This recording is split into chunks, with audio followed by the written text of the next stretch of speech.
while farming in the endgame. Maximum juice, 2 divine drops right here. That's insane. Another divine drop. Seeing Omen of Light. This is the second Omen of Light, guys, in the first map. See a great profit for the first map. Omen of Light. But I'm simply enjoying the Sun Temple layouts, which I've been avoiding. Fracturing Orb. That's a nice drop.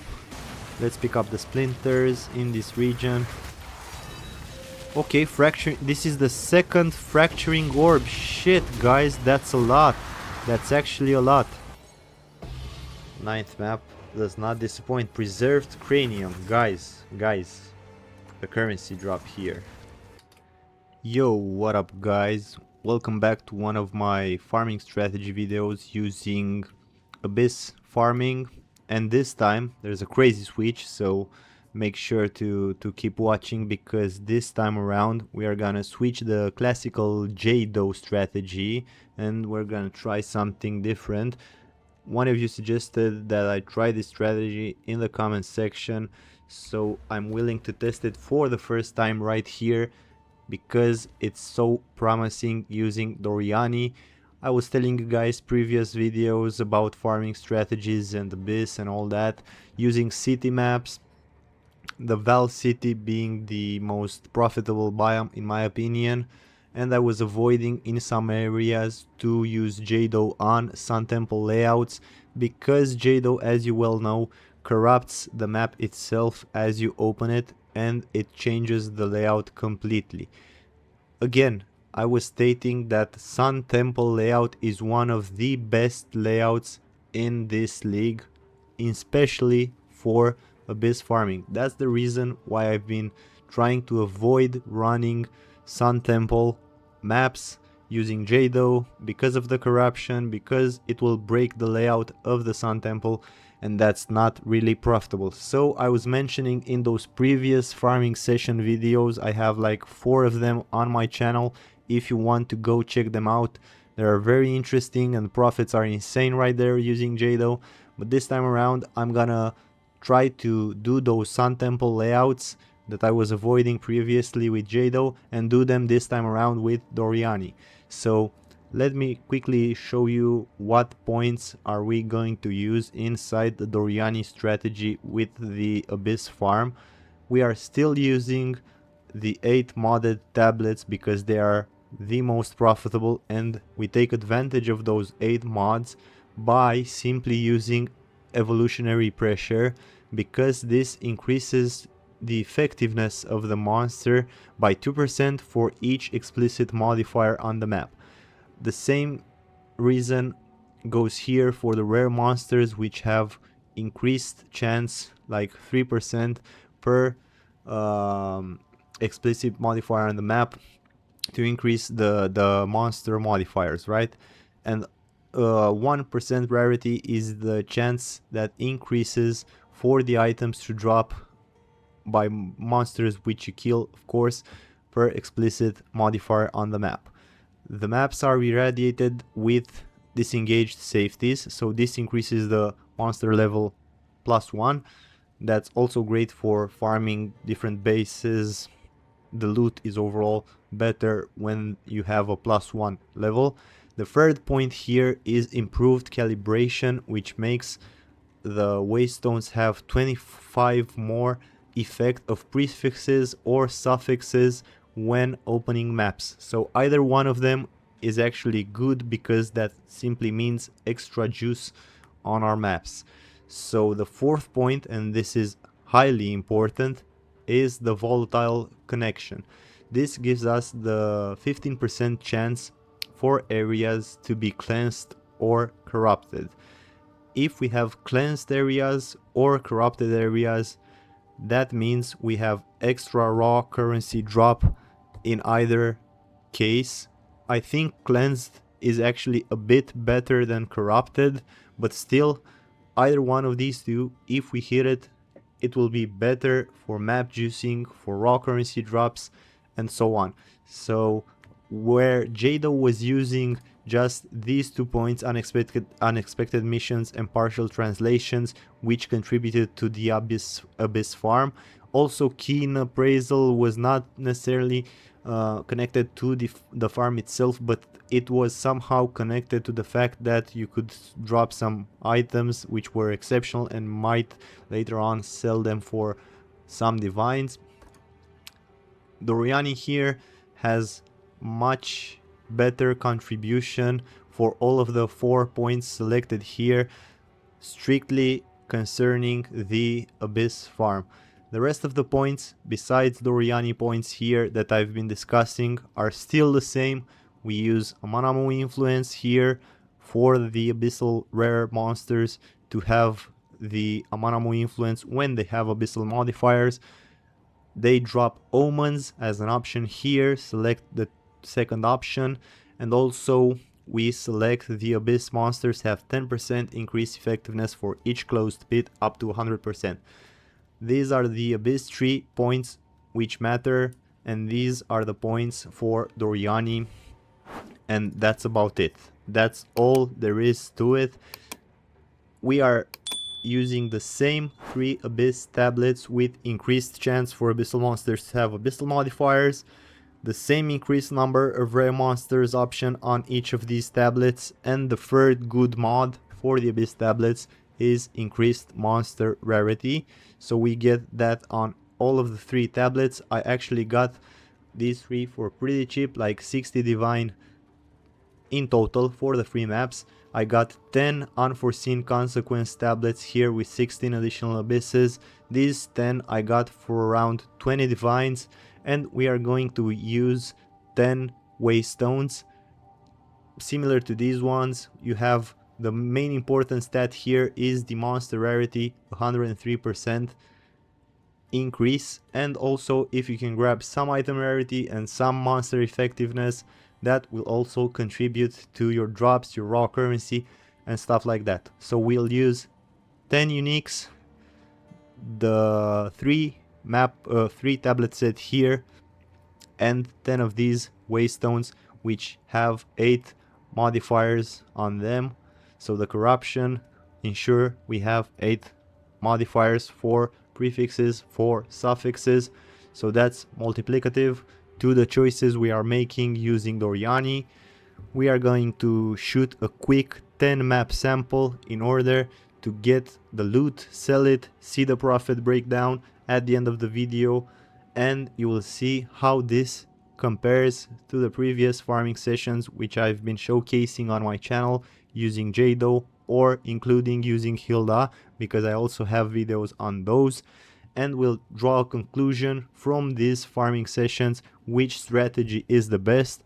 From what I've read out there and saw some content creators do farming strategies using Jado, Hilda, and Doryani, there seems to be some indication that maybe Doryani is slightly better than Jado in the way that it's more consistent, not so RNG as Jado is.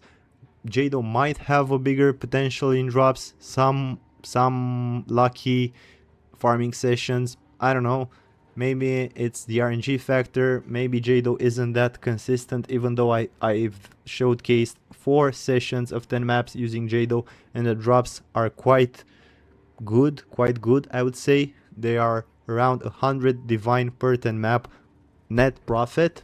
You can go check out those videos, and still we are trying to see how Doryani matches up to that, and we'll see that today live, full uncut version of the 10 maps, gameplay walkthrough, different things, observations, pointers along the map gameplay.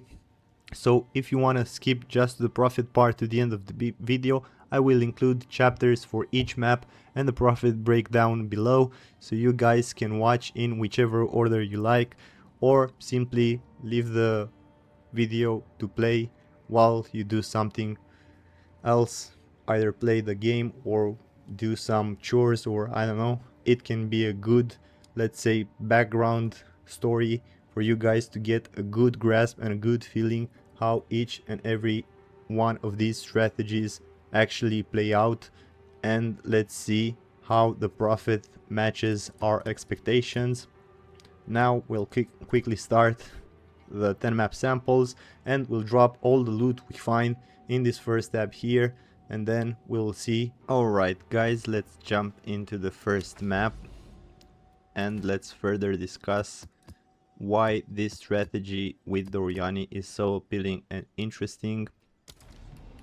I'm gonna try to make some videos with this strategy if this first session that I'm trying right now is actually worth it.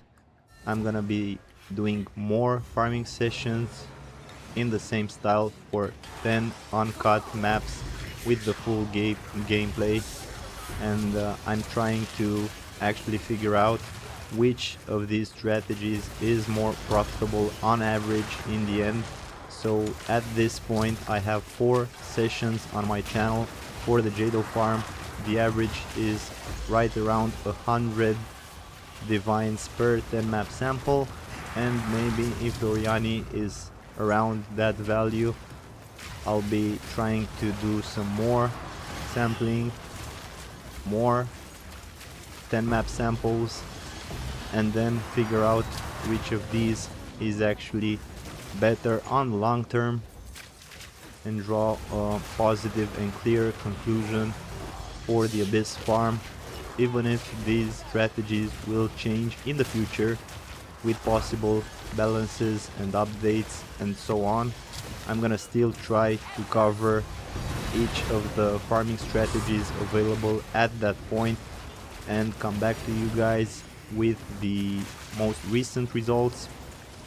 We've dropped some exceptional bases here, some divines, promising start. Let's see if we can actually get Omens of Light. That's the main farm for the Abyss.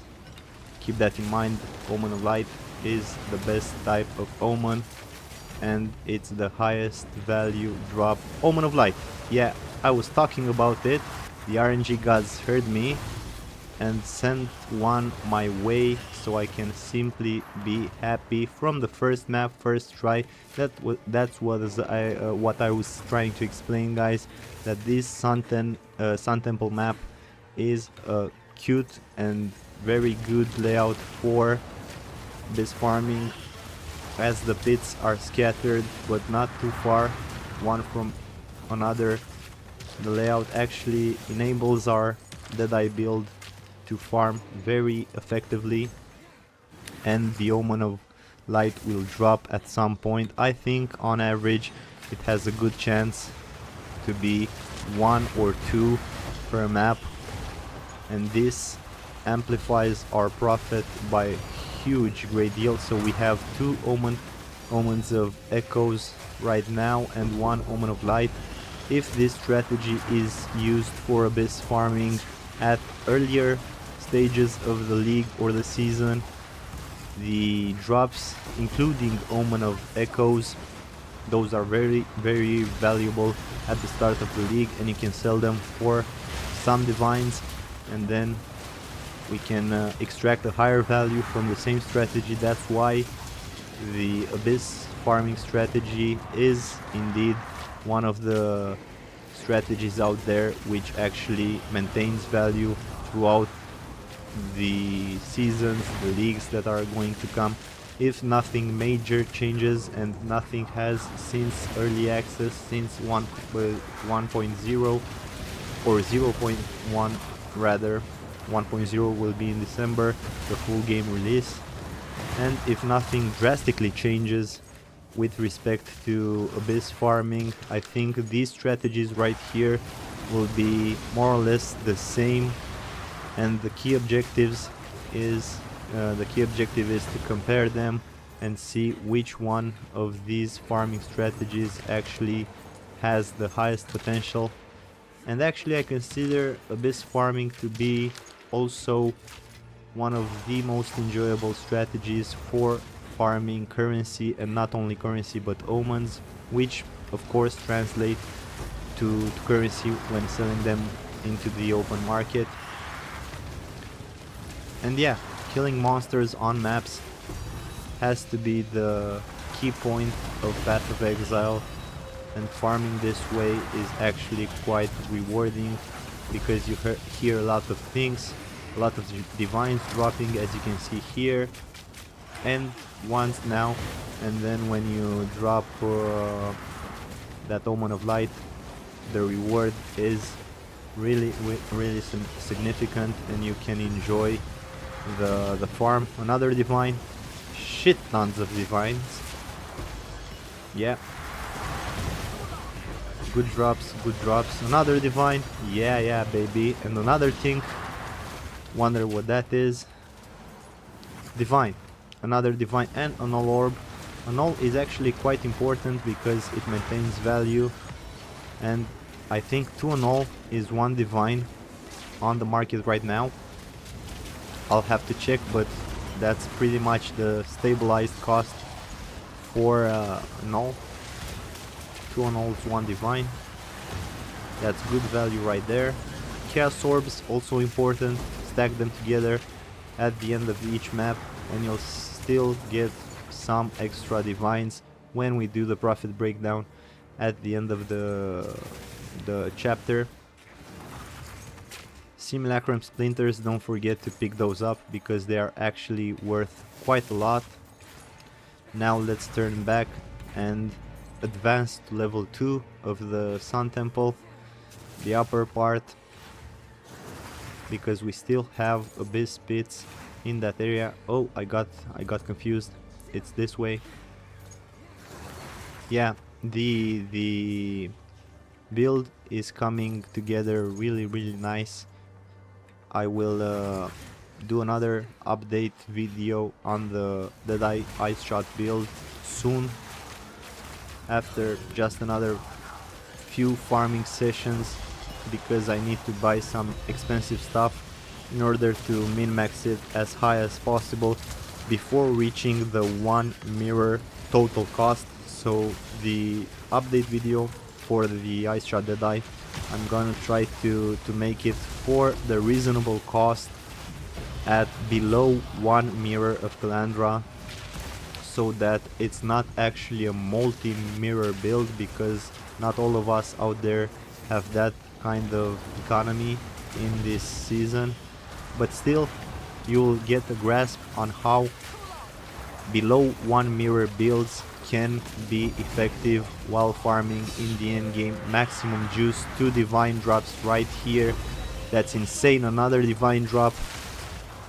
Whoa, I'm actually quite excited about this raw currency drop, because it seems, from the first map at least, it seems that more divines are dropping using Omen of Light. This is the second Omen of Light, guys. In the first map, Sun Temple is simply the best layout in my opinion, but still I'm not sure if this is just a lucky roll of the map with all of these Omens of Light, or the high number in divine drops, or is it really the norm? Is it really the regular drop in each map using Doryani? Let's try and find out together. I really do appreciate another divine drop. Oh my god, guys, the raw currency is like crazy drops.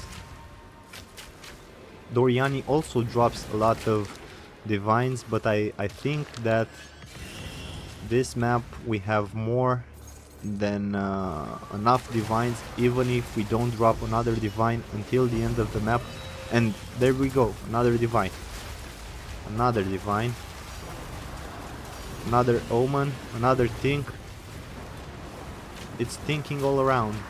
Another omen. It's still abyssal echoes, but not to worry, that could be valuable.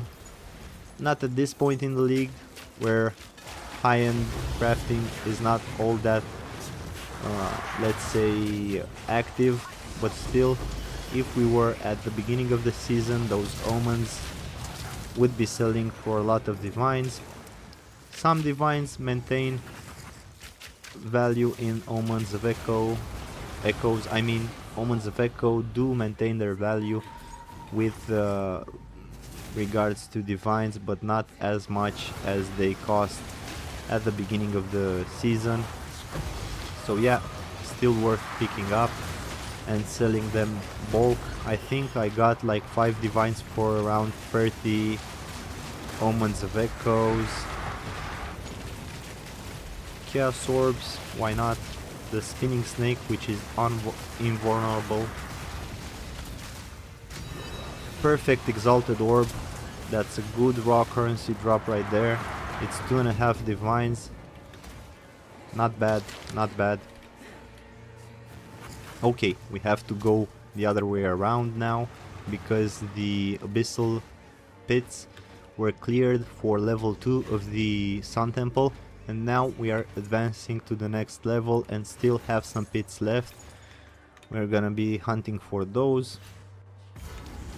The final part here for the Sun Temple, the boss area, we have dropped another Omen of Abyssal Echoes.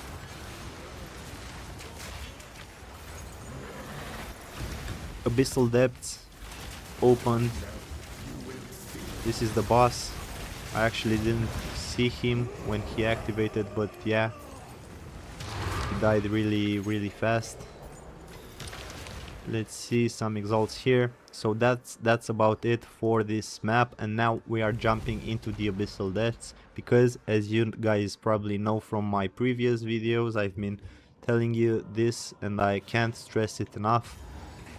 The Abyssal Depths now is quite effective in farming omens, because the modifiers are translated down here, and as you can see you have a lot of rare monsters with the Amanamo influence, which can potentially drop omens of Abyssal Echoes or even Omens Flight. That's why we are doing the Abyssal Depths. Don't forget, this is high potential for the good drops. Try to do them each time you close all of the pits and have the chance to drop to the Abyssal Depths. If we drop at least one Omen of Light down here, that would be a great profit for the first map. Omen of Light!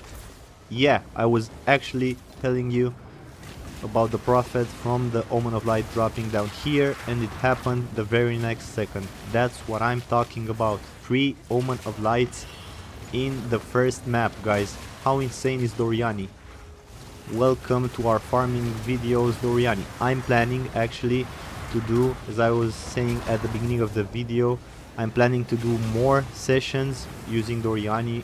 Right now I'm switching from Jado to Doryani to get a good feel on how the strategy works, how fast we can move with this strategy, and what are the final profits looking like, and comparing them to previous farming sessions with Jado and see each profit breakdown. We will then reach an average from multiple sessions and draw a more precise conclusion on which of these strategies can be a bit more profitable. I'm not sure if each and every strategy is, let's say, centered around some well calculated values. That's my feeling, that even if one of these strategy is actually a bit better than the other, I'm not seeing how one of them could be that much better, because then it wouldn't actually be worth it to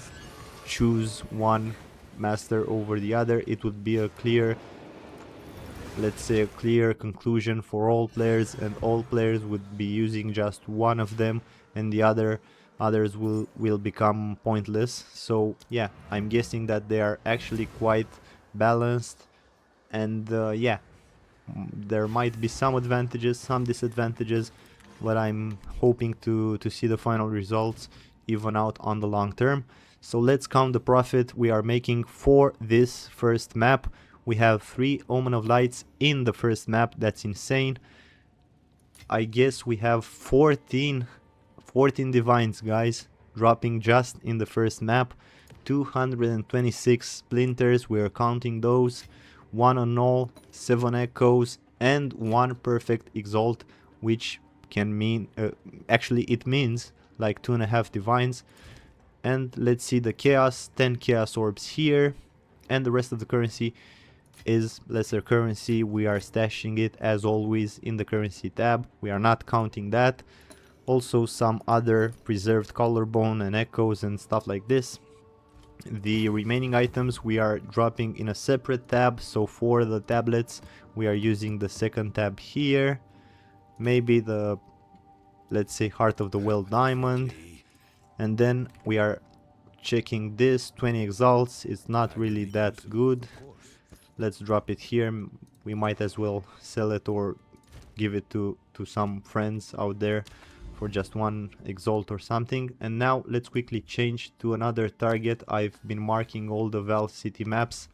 I'm actually going to make in the future another video on the pre-setup, because you guys were telling me that you think the pre-setup for the city maps is taking you quite long, and it actually requires a lot of time to prepare. I'm not actually seeing it this way.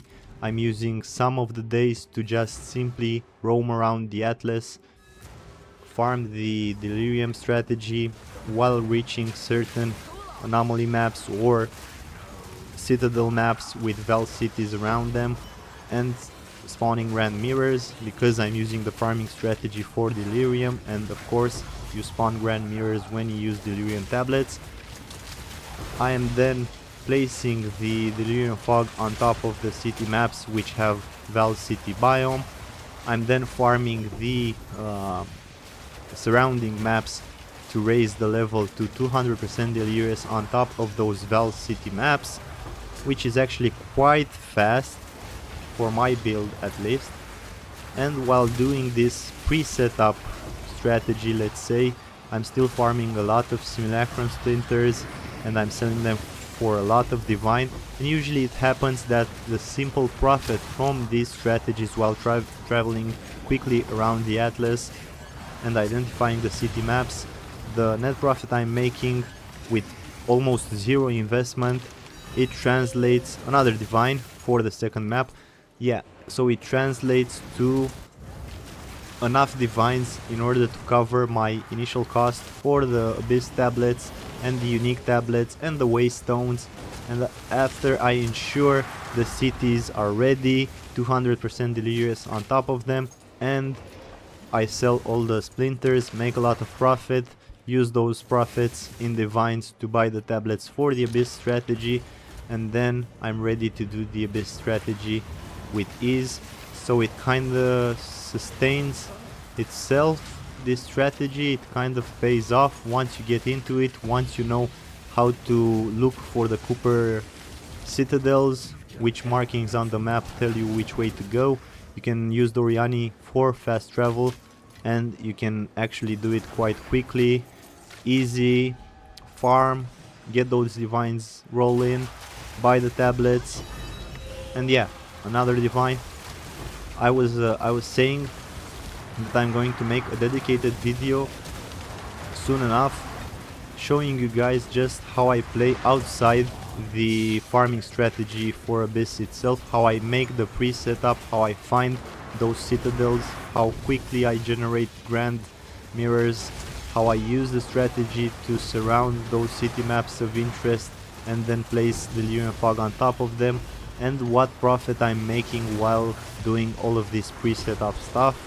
It's quick, it's fun, it's very easy, it doesn't take all that long, and if you do it for like 2 or 3 days in a row, just playing like 3 or 4 hours each day, you will see that you come to have enough areas with city maps, Val City biome already set up, and then when you want to jump into the advanced farming strategy for Abyss using either Jado or Doryani, you have a lot of areas already set up, and you just need to use the profits you got until that point, buy the tablets, buy the Waystones, jump into the farming strategy, farm this Abyss, which is beautiful, get all that huge profit from the drops, and then simply do it all over again, and you'll find that playing like this for 1 week or 2 weeks actually ensures you have enough net profit, enough economy to actually min-max your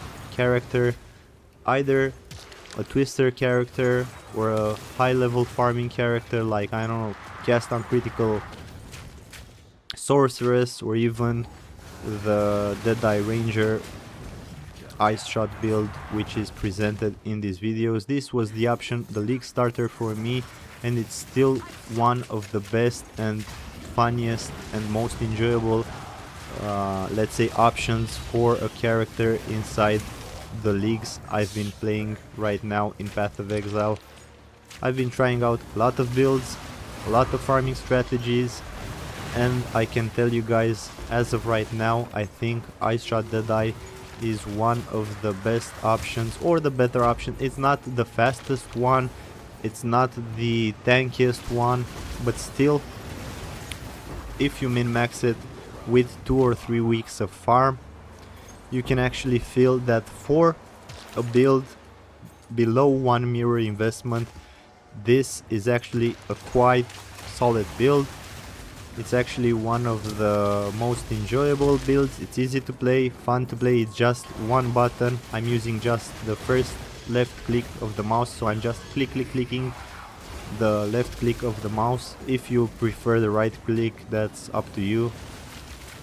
But at this point of the build, I'm actually not using snipe, I'm not using tornado, or very rarely, if a boss is too tanky, I can use tornado to melt it in like 2 seconds instead of 3. That's the main difference. I'm actually quite tanky because I'm using a lot of evasion, so most of the hits don't even hit me. So yeah, I'm really enjoying the build, the IceShot Deadeye. It can handle any type of farm, any type of content, any level of juicing. I'm playing irradiated tablets with 8 mods on 200% delirious, on top of all of the increased effectiveness and the abyss strategy with the abyss monsters and effects and all that. And actually, as you can see, I'm quite relaxed. I'm not using 10 skills or something like that.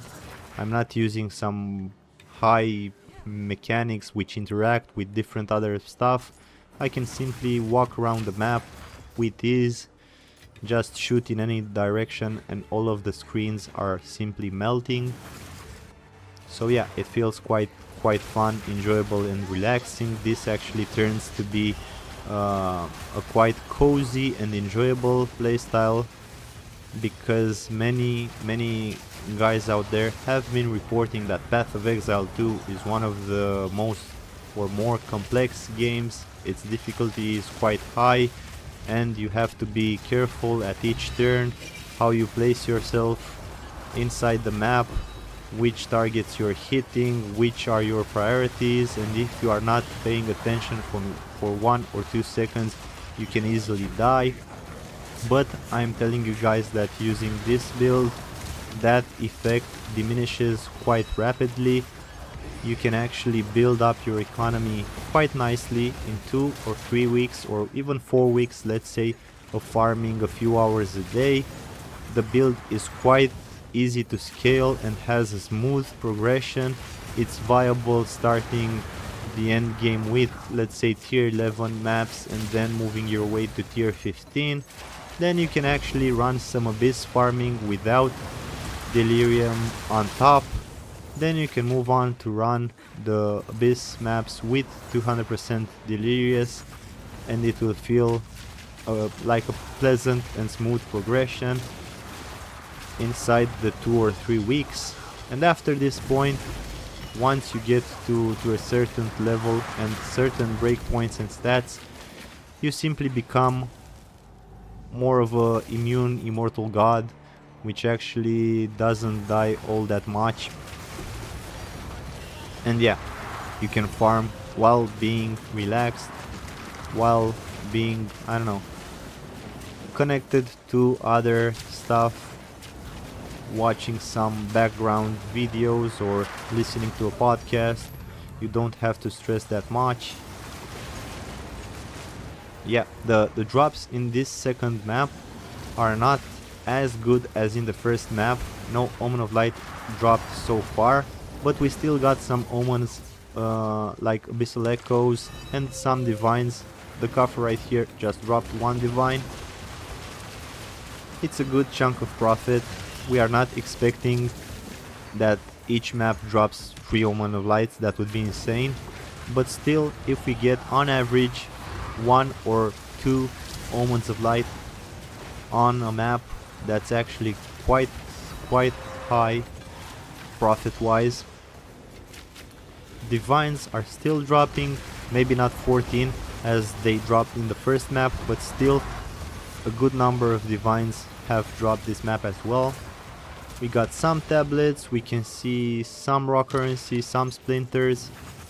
Let's see how consistent this strategy really is. I got stuck right here, but no worries. Due to my evasion, I still survived a lot of hits.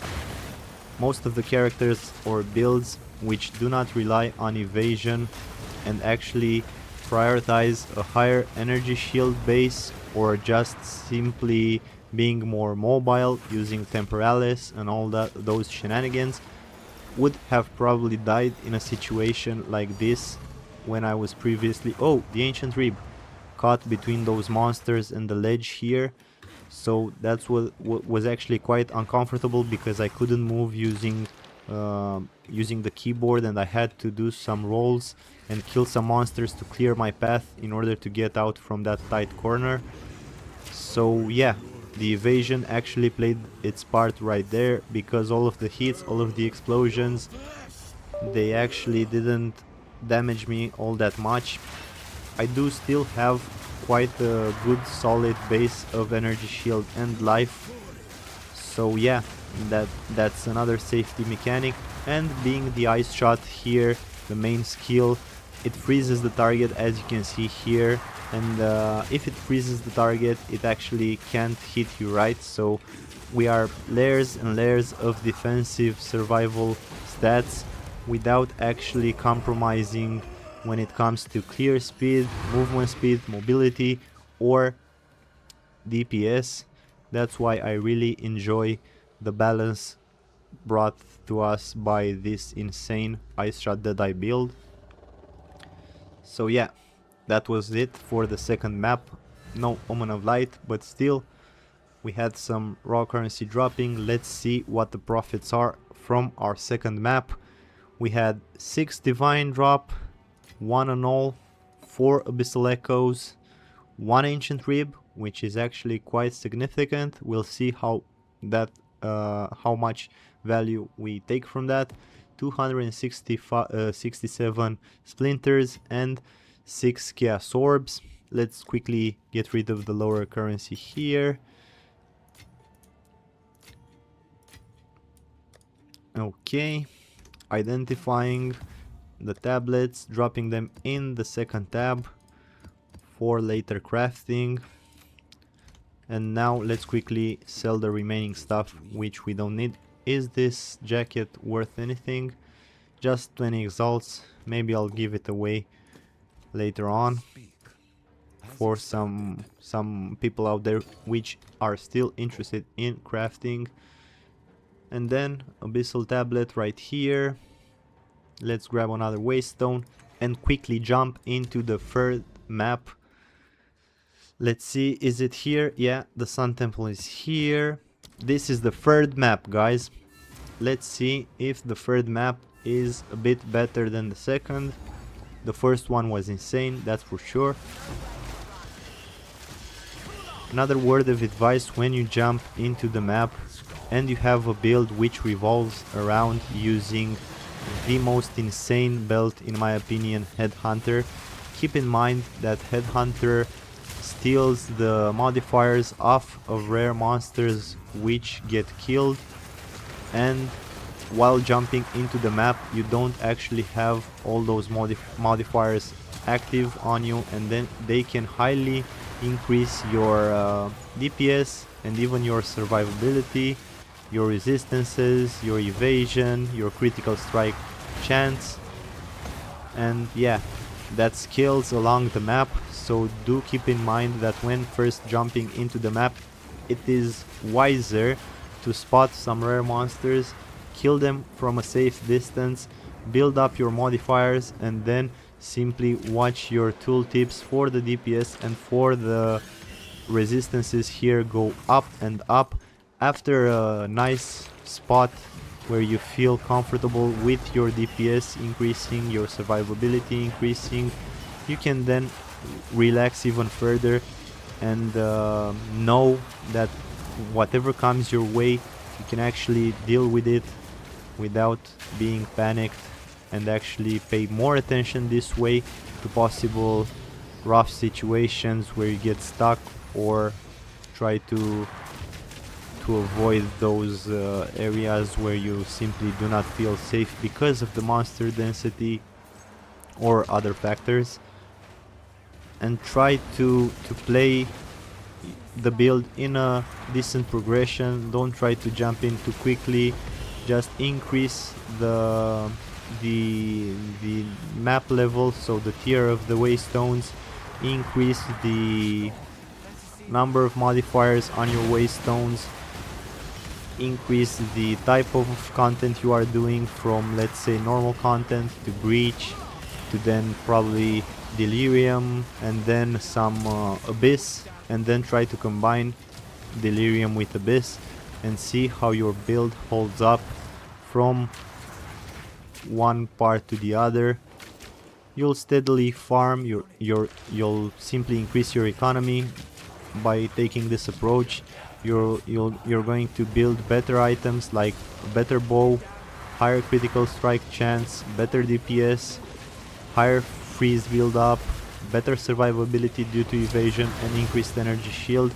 And you'll try to work your way up to the top, and at some point you'll get a feel for your character and for this build, and know how to move, when to roll, how to sprint, how to not get hit, how to avoid certain corners or tight corridors. And you'll start to feel the build working in your favor, and you'll not play with your head that much, and you'll simply feel the game. This is very relaxing. You just have to be a bit patient. It's not hard. The point that I'm trying to make is that this build will become simply a one button build. So you'll press the keyboard just to move around, you'll simply press space just to roll and sprint, and then for the attack you'll simply use IceShot and just use your mouse click. It doesn't really require all that much precision, so you don't really have to get in very close or shoot in the right direction, because you will be shooting multiple arrows and the arrows will bounce around the map and fork and come back to you. So no matter which direction it is you're shooting, you will simply feel how the screens melt around you, and you won't have to pay attention to that many, let's say, criteria and objectives, and you'll simply become naturally more relaxed, seeing how you can survive because of the evasion, because of the IceShot freezing everything, because your high insane damage will melt screens from afar. And yeah, the game will become really fun, guys. There are other builds which can achieve this effect. I'm not saying the IceShot Deadeye is the only one. I'm just saying that the IceShot Deadeye feels a certain way better for me for the builds which I have tried so far. And yeah, depends on what you like. Some of you guys like twisters, some of you guys like casters, some of you guys really enjoy playing the monk, which I heard a lot of good things about. I didn't try this league, but I heard the martial artist monk is really good this league. So depends on what you get used to, on what you like. But from my point of view, I'm actually trying to encourage you guys to give the ranger a shot. Probably test it out using IceShot Deadeye this league. If you get farmed, like insanely farmed, mirror tier level farming, you can actually switch to Pathfinder, and then you will see that you gain more mobility, more damage. Probably that's better with a high investment. Most of the other builds can become faster if you have a lot of currency to invest. Multiple tier builds are actually better in a way of using temporalis because of the high mobility, because of the quick, let's say, teleportation with the reduced cooldown. So yeah, high potential for different builds depending on what type of economy we are looking at. But normally I would try to draw a conclusion if there is high potential for this build, the IceShot Deadeye, to be one of the best below one mirror investment in the build, trying to min-max it but not surpass one mirror, because I actually haven't dropped a mirror yet since playing the game, and I haven't farmed and saved that many divines so as to afford buying a mirror. I've invested gradually into the build and I'm not even close to a mirror, probably like half a mirror at this point. So yeah, it's working out quite nicely. Seems that the Omen of Light drops are not all that constant. This is the third map. As of now, just the 3 drops inside the free map, the first map, which is actually quite lucky and great. I hope we see drops like those in later maps. Let's quickly check the other side here. The monster froze like with almost 0 HP and the Dark Cloud spawned on top of it. Yeah, another Omen dropping, but still no Omens of Light this map as well, the third map. Let's quickly grab the boss, kill it, and move on to the fourth map. Oh, it's back this way. So I think what can be improved in this layout is each level should have at least one checkpoint at the beginning of the area and maybe one closer to the other side of the area, so as not to waste that much time just moving around. It's the checkpoint here, but I haven't seen one at the entrance. So yeah, it would be easier this way to have at least 2 checkpoints. One at the start, one at the end for each level. Okay, the boss is frozen and went down quite nicely. Okay, that was it for the third map. Let's see the Prophet jumping into the hideout right now.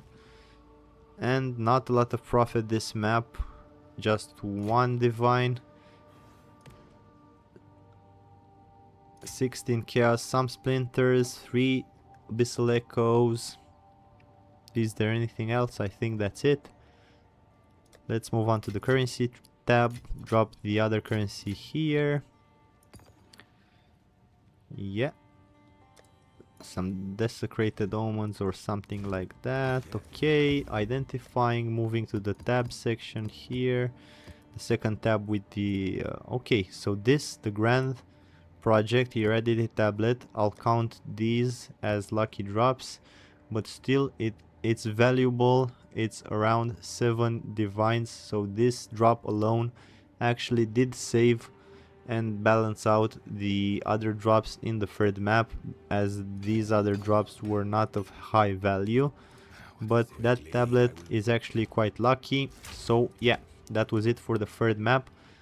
Let's grab another Waystone and another Abyss tablet, unique Abyss tablet, and jump into the fourth map.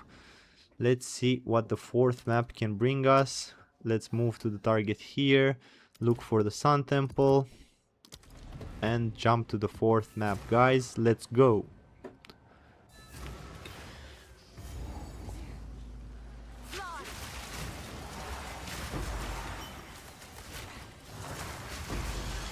Killing some rares just to build up some modifiers using headhunters. We are sitting at 18, 40.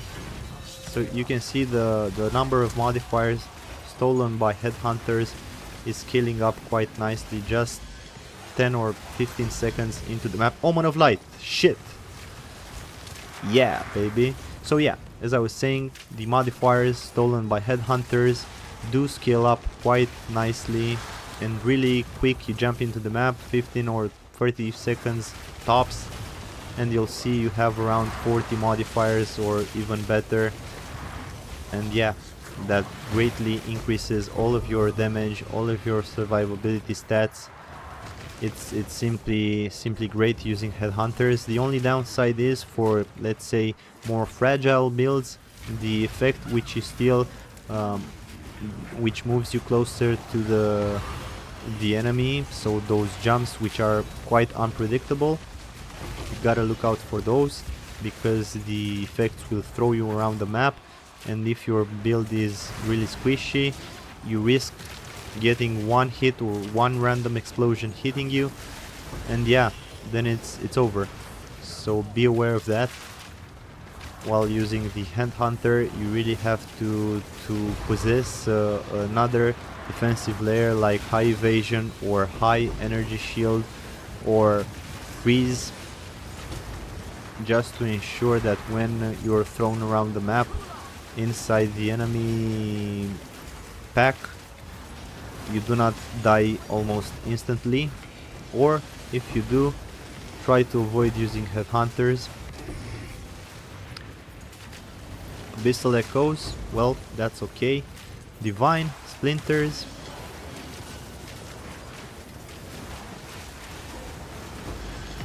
it's a good thing that we started this fourth map with the Omen of Light drop. We have 4 so far in the fourth map, so on average this is still 1 Omen of Light per map.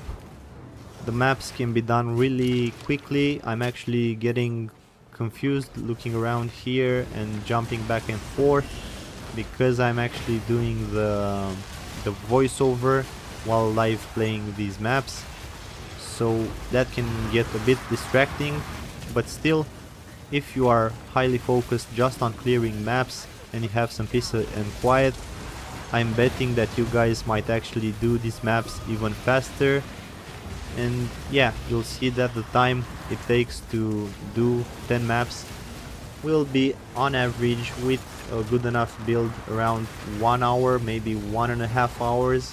And if you are seeing 100 divines worth of net profit at the end for that 1 or 1.5 hours of gameplay, I consider it to be a very good rate of profit, while also doing quite a cute and nice strategy for not such a bad farm.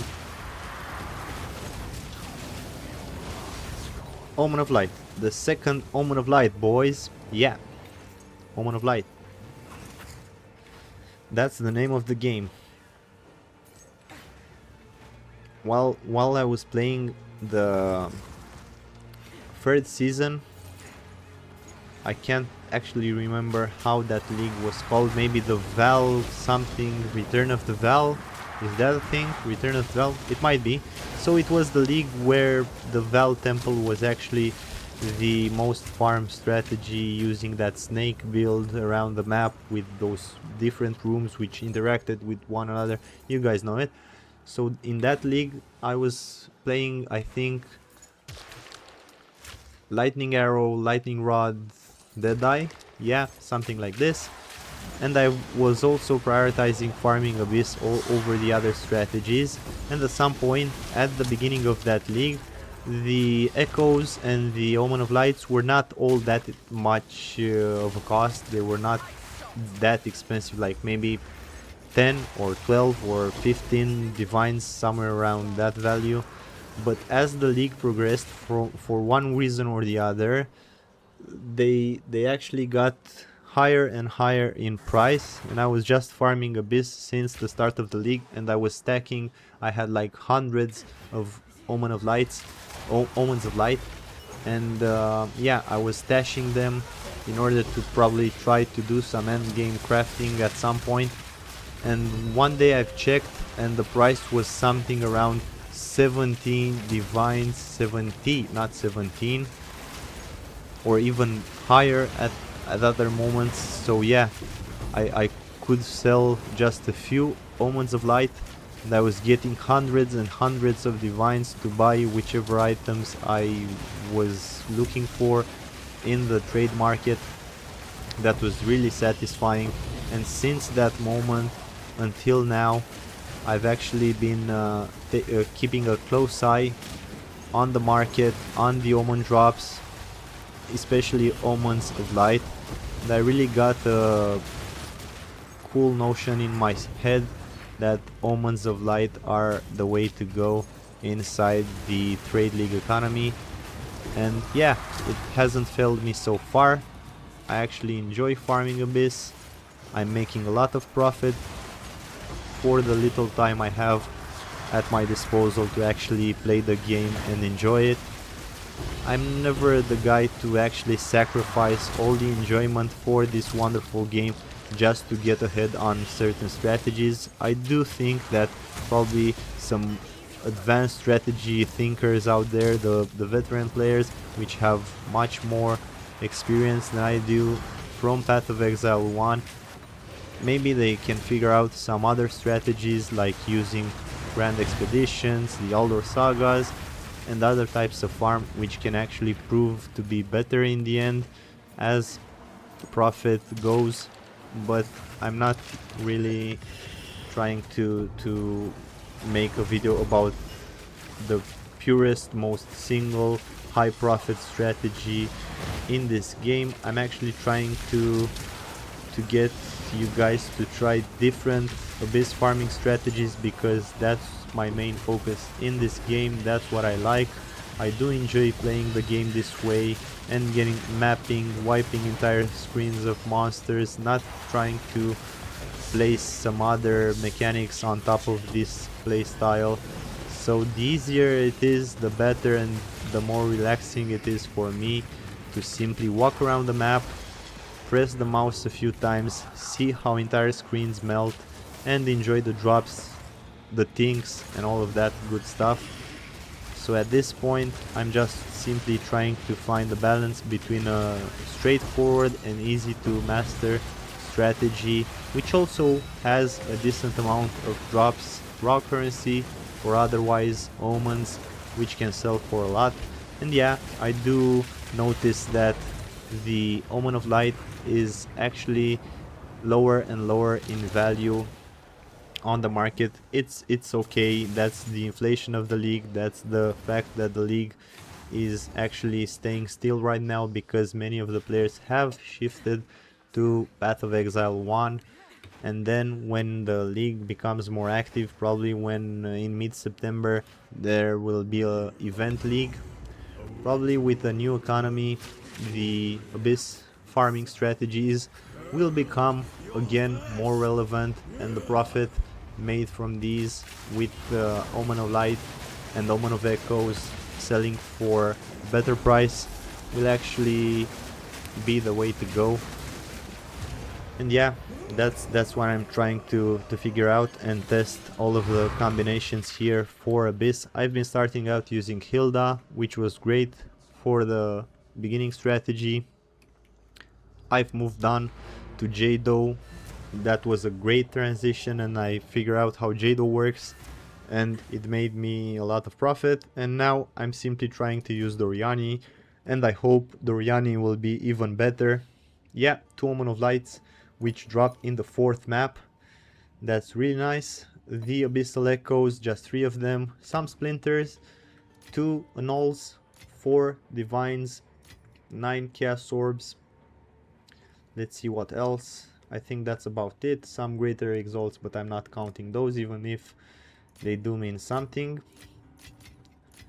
Let's not include all the currency, just the important parts.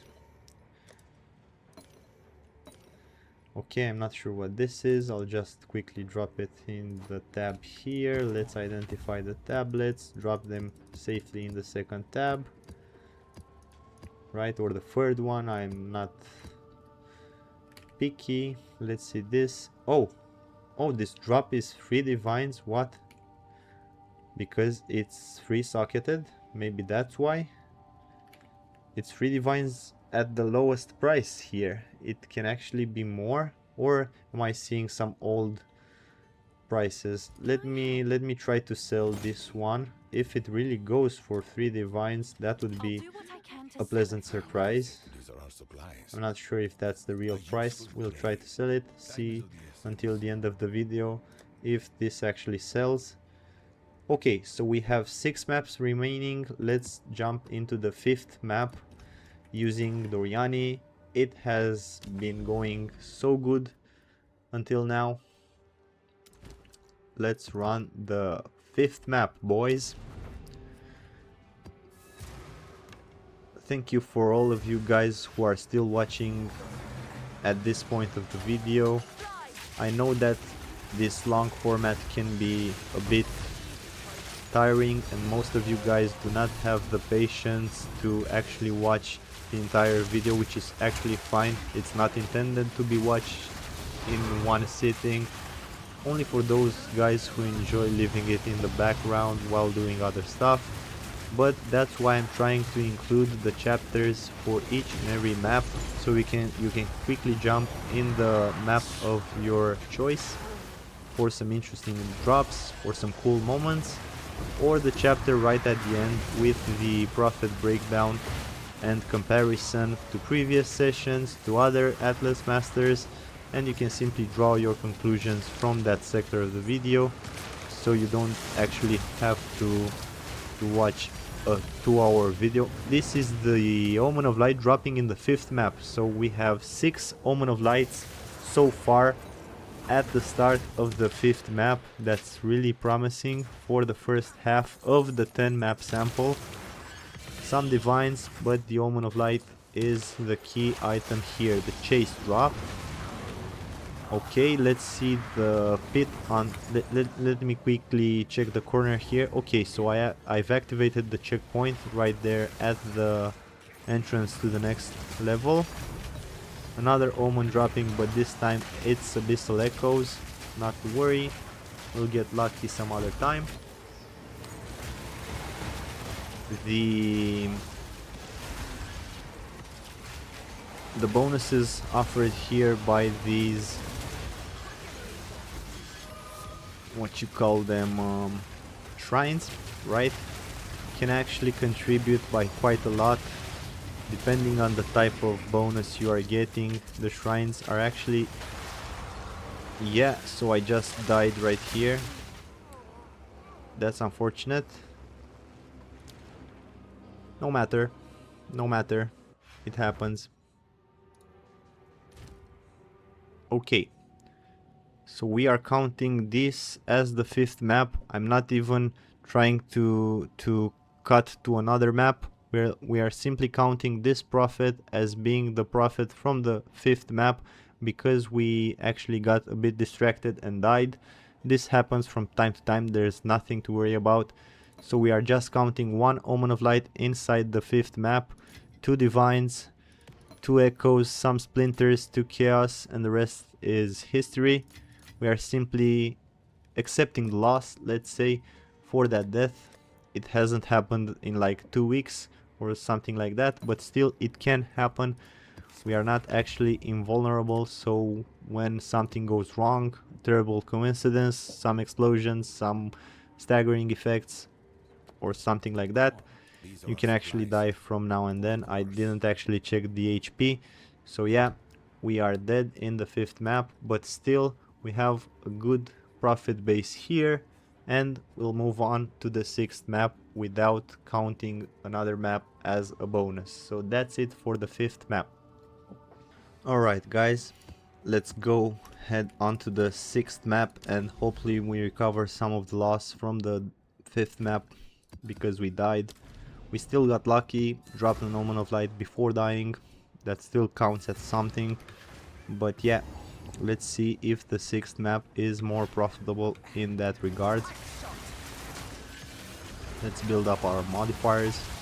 We need some rare monsters here. first Omen dropping, Abyssal Echoes, not bad, not great. I can see that a lot of Abyss monsters are spawning with the Amanamo influence, so the Abyssal modifiers are kicking in quite nicely, quite consistently. That's a good advantage for the strategy using Doryani. Not all of them, of course, they are not all of them influenced by Amanamo modifiers, but still a good chunk.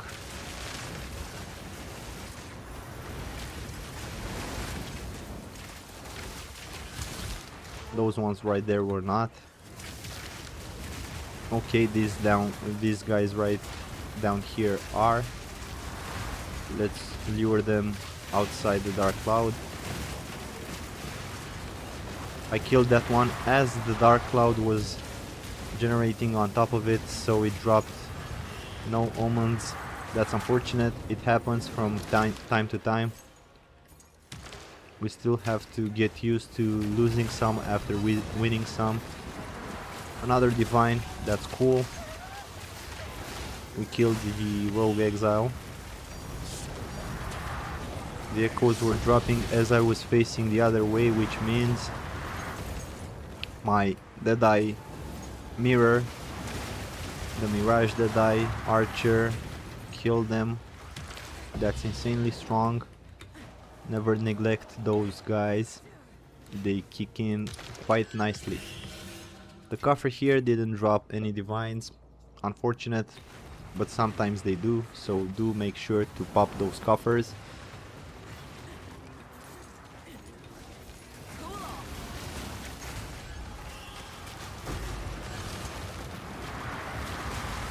Closing the pits increases the effectiveness of the monsters, so as you progress inside the map, do keep in mind that the challenge will rise, and yeah, the difficulty increases.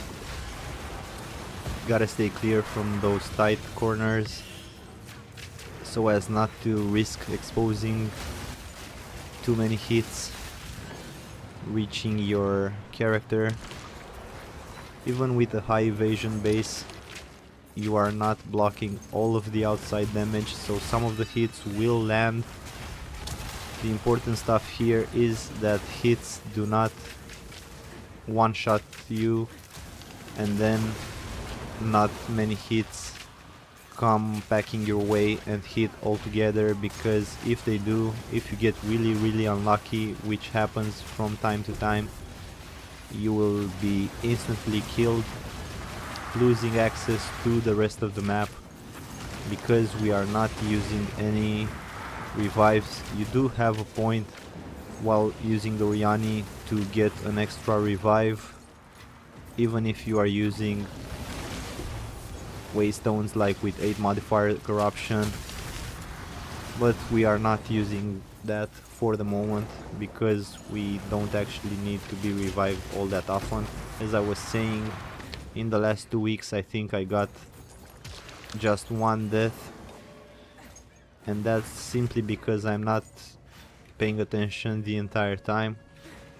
I could avoid that if I really played more carefully, but yeah, I'm not stressing all that much. Dying just means you lose maybe one map now, and yeah, that can be recovered, don't worry. It's better to play a more relaxed style than to stress over each position, each corner, and trying to avoid all of the mistakes. Actually, I consider it slows you down. So yeah, sometimes it's better just to jump in and face tank all of the hits. At this point, with this high evasion base, I really do think that it's unlikely to get hit or killed. So just dive right in.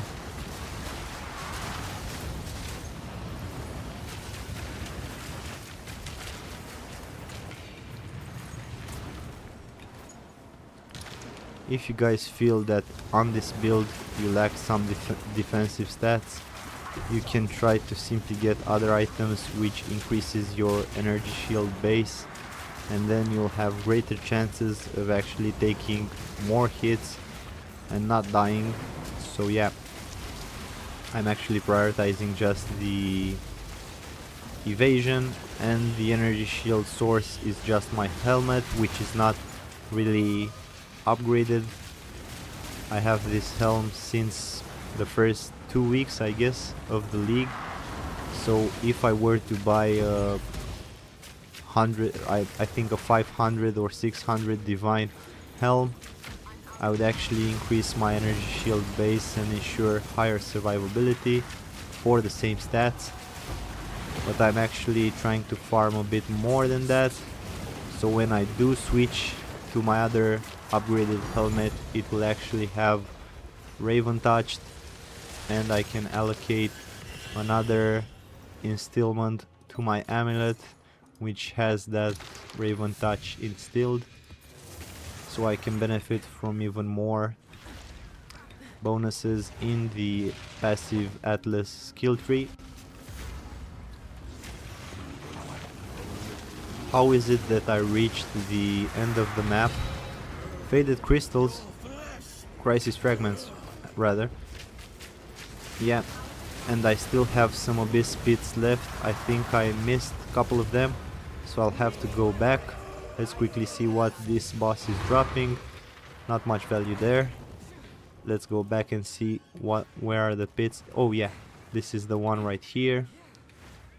I didn't pay attention to that one, so I have to go the other way around. That's a bit annoying, but still probably worth it if there is a slight chance we drop the Omen of Light right there. So don't neglect to check this icon here and complete all of the abyssal pits. This one opened. Sadly didn't have any rare monster with abyssal modifiers, but we are still opening this coffer, trying to see what we can get. No divines, but still worth it. Didn't take all that long. Let's jump into the hideout and count our profit for the 6th map. So we have 3 abyssal echoes, 1 divine, and 2 chaos orbs, and 2 faded crisis fragments, which are quite nice. I think they sell for around 4.7 divines. Probably these 2 fragments here are worth 9 divines, so that's a cool drop, considering that we didn't get all that many divines this map. It's still good. Balance it out, guys. Okay, so let's quickly check what other stuff we have here. Now, let's grab a Waystone, another Abyss Tablet, and jump into the 7th map. Let's check if we have some other Sun Temple locations left. I bet we do, a lot of them, because I've been saving them all around the Atlas. Let's try to do a run just with Sun Temples, because the rest of them I probably will farm using Jado if it turns out to be a more profitable strategy. But for this amazing layout, we will use just Doryani moving forward. I think Doryani is as profitable as it can be in other layouts, but I'm simply enjoying the Sun Temple layouts, which I've been avoiding. Fracturing Orb, that's a nice drop. I think it's around 10 divines. Fracturing Orb, cool drop. We've seen some really interesting and lucky drops, probably due to the fact that the monster area is 81. You can still force it to be 82 for the maximum potential drops using Waystones tier 16, but that sacrifices the potential of having 8 explicit modifiers, so it does diminish the effect from the Doryani points we are using. It's a trade-off. I heard guys using the tier 16 maps to farm. I've just been testing the tier 15 Waystones with the 8 modifiers. I've been going this route. If you guys tried farming Abyss with level 16 maps, please leave me a comment on what your results are, and probably if that is a good trade-off, I'll try it myself. But until then, I'll keep to my original strategy using tier 15 8 modded maps, Waystones, whatever you want to call them. Manamu here. Yeah, no Omen of Light as of yet. Let's pick up the splinters in this region. Okay, fracture. This is the second fracturing orb. Shit, guys, that's a lot. That's actually a lot.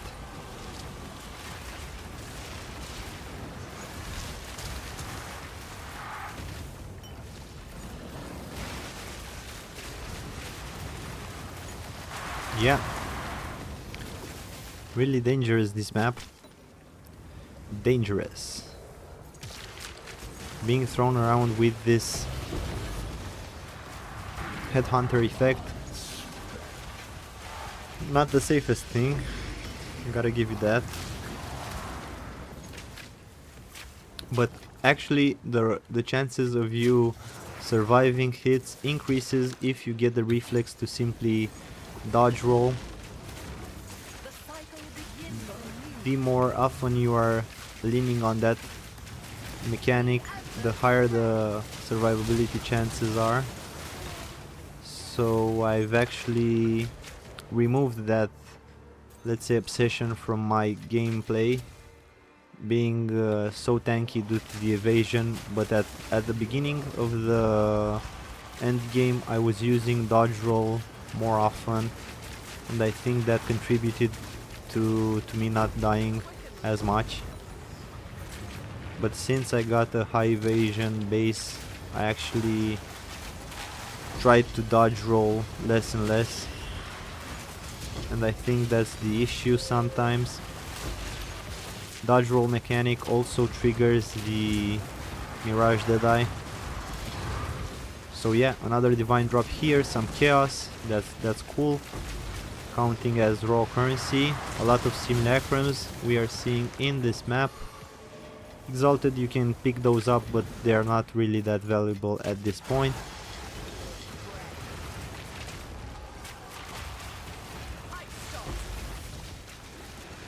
Closed these pits here, but they didn't have a Manamu. So we are still counting the splinters so far. No Omens of Light dropping inside this map as of now. But we did get those fracturing orbs, which are really great. Divine orbs as well. I think we got a lot of them. We'll see at the end of the map when we jump into the hideout. We still have a shot at dropping the Omen of Light, but no luck so far. Let's see how this ends. Val Orb. The Val Orbs are surprisingly nice while trying to self-craft your Waystones or some other items. So I do tend to pick those up. They're really valuable currency. At some point you can sell a couple of hundred of them for a lot of divines, so yeah. If you're just clicking around and picking them up, they could mean something on the long term. If you're trying to squeeze some extra currency for a certain item at some point, you will see that selling Val Orbs for divine, it balances things out for a small profit margin.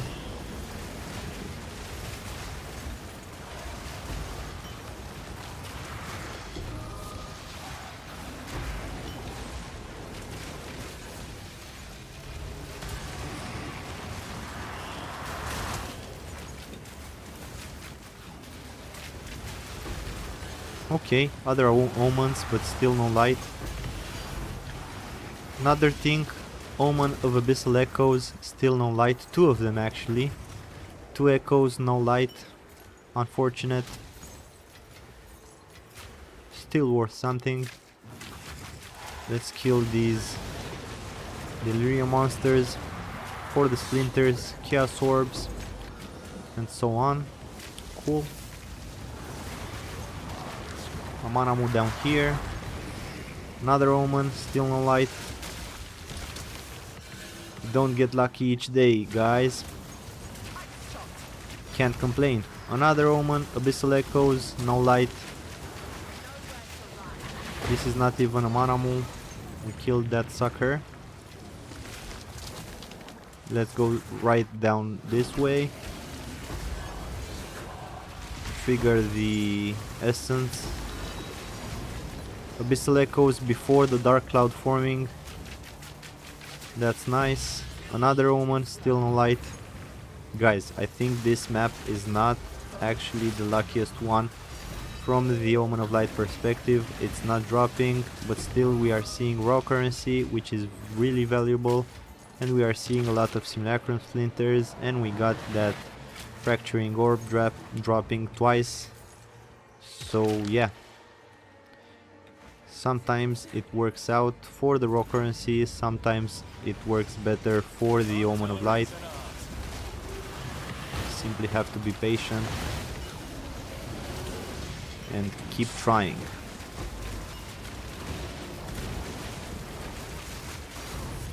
Diamond could have been a good potential drop for selling it if you are crafting perfect diamonds, or you know how to craft them for different builds. You can still extract high value in divines from those. I've been stacking them up, and at some point I'll be trying to hit them with some echoes and get the perfect rolls for extra damage. Most of the builds are using them that way. Omens of Abyssal Echoes again. High number of omens, but still no light. So that's about it for the Abyssal part. We are killing the map boss and then returning to the Abyssal Depths, because the final pit actually opened up the Abyssal Depths, and that's very nice. High potential of dropping an Omen of Light down there. We will simply have to be patient and see. The map is complete. Let's see what this map boss drops. 1 chaos, that's not bad. Picking that up. And now let's open the armory here. Nothing of value. And let's jump into the Abyssal Depths. Missed one splinter there, don't sweat it.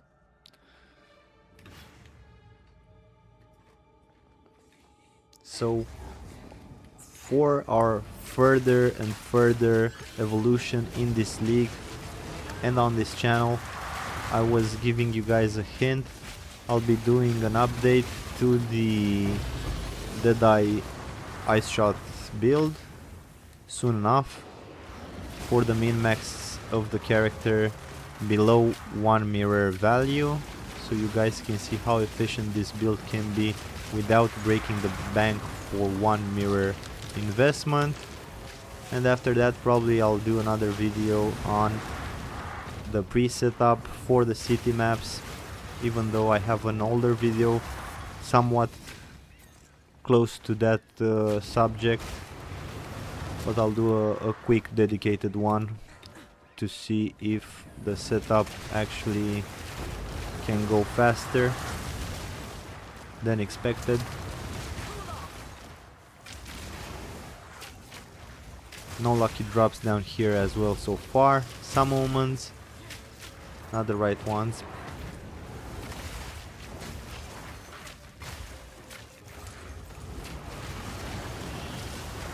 The end of the map is almost guaranteed to have the Amanamu. Oh yeah, there we go. Omen of Light. Not dropping it inside the map itself, but getting the chance to drop it down here in the Abyssal Depths. That's great. That's a nice twist to the game. This change was made in 0.5.5. It's a very nice update to the game. I hope they do keep this further on or even improve on it. The idea is actually great. It gives high value to the abyssal depths, and a lot of you guys are still trying to farm the abyssal depths. There are dedicated strategies for this farm, using chests, using desecrated currencies, using increased chances to lead to abyssal depths. Cool strategies. You can look into that. They require lower investment, and they can still prove to be quite satisfying and quite profitable. So yeah, if you guys like this idea, go check it out. And finally, the abyssal depths really do matter. Also, another quick tip here is that abyssal depths are one level extra for the monster level. So if you guys have a map with 81, the increase here is 82 while you reach this abyssal depths. So you can simply farm higher bases or higher level for the skill gems. And yeah, we dropped the ancient jawbone. That's a nice drop. Let's quickly come back to the surface, pick up that lost splinter, some chaos, why not? And that's about it. Now let's quickly go back to the another chaos, another splinter. I'm missing those. I'm not paying attention as much as I should. Let's jump back into the hideout and have a look at what profit we made this turnaround. For the 7th map, we got 1 Omen of Light, not bad. 1 Ancient Jawbone, really not bad. 2 Fracturing Orbs, this is actually amazing.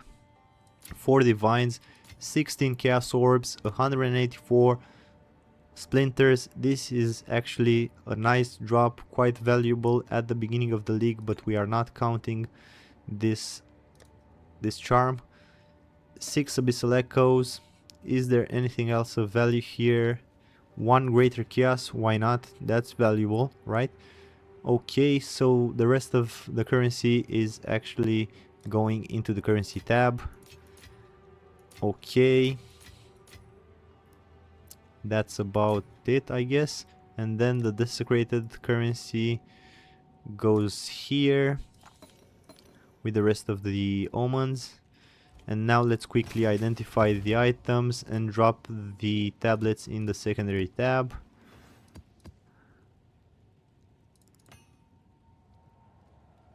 Okay, and then sell the rest of the remaining items which are not of any value for our strategy. And now, once this part is done, we'll grab another tablet, another waystone, and quickly jump into the 8th map. Let's identify a Sun Temple. So this is a Sun Temple with 200% Delirious on top of it. Let's jump into the 8th map. We are closing to the end of the 10 map session and we have a lot of profit. Yeah, I'm actually considering this to be a quite good and promising strategy for future testing. So this might just be the beginning of the series using Doryani, the sessions of Abyssal Farm using Doryani. We'll do a comparison side by side for the sessions using Jado, and at some point we can draw clear conclusions on which strategy is more consistent, which has better peak values, which has lower lows, and if that's the case, how do they hold up inside multiple sessions, and what is the average profit considering each type of farm. We will come back to the channel with the results for each session, So if you guys are interested on how this series progress, I do hope you come back to the channel and check out the remaining videos, the ones that I've already published using Jado and the ones that are still to come using Doryani or even Jado, and then look at the comparison values. I am keeping track of each session, and yeah, let's see how the averages go and what strategy is actually better and why, which are the downsides, which are the advantages, which layouts you can prioritize using Jado, and how can you avoid corrupting the layout using Doryani. I've been hinting to this strategy for a while now, but this is the first time I'm actually putting it to the test. So yeah, I do enjoy doing these tests in, let's say, a premiere for the first time live on this channel, so you guys can feel the excitement and also the raw reactions to the profit, to the drops, without me editing too much or cutting out bad moments like the one in which I died in the 5th map. I do hope that this authentic feel while playing the game brings a fresh nuance to the existing Path of Exile's Path of Exile creators out there. This was actually an idea inspired from the comment section from one of you guys, so the process has been also great for me, and I think and I do consider that while sharing inside the Path of Exile 2 community knowledge and also ideas, only good things can emerge from that, and that's why my satisfaction comes from the fact that interacting with the community out there, I do have new stuff to learn, I do get inspired by ideas out there, and I'm willing to try them out and put them up to the test and see which variants are actually better and for what, which ones are actually to be avoided. So far I haven't created any content with, let's say, advice on what to avoid and how not to waste your time inside the game, because I don't think I have enough information to see which strategy is actually not worth it, but rather focusing on how much value and worth is in each step, in each strategy, in which direction, and laying it out for you guys to follow and possibly extract some useful informations. I do hope some of you guys test all of these strategies alongside my efforts to draw conclusions, and I do really enjoy when you guys share your, let's say, results with me in the comment section, so I can clearly extract value from that knowledge. Another diamond, a greater exalt. My hand just got a bit tired from pressing the mouse in this certain weird position, so yeah, that happens while playing for a bunch of hours.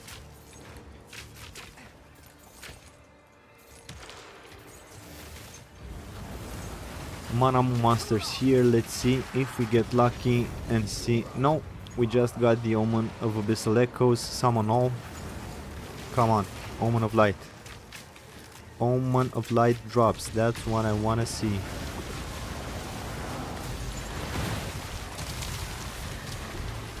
Essence of the Abyss, I was wondering if this can actually prove valuable inside the crafting methods, and if they do, probably sell for some divines, but I don't think they're actually quite that valuable.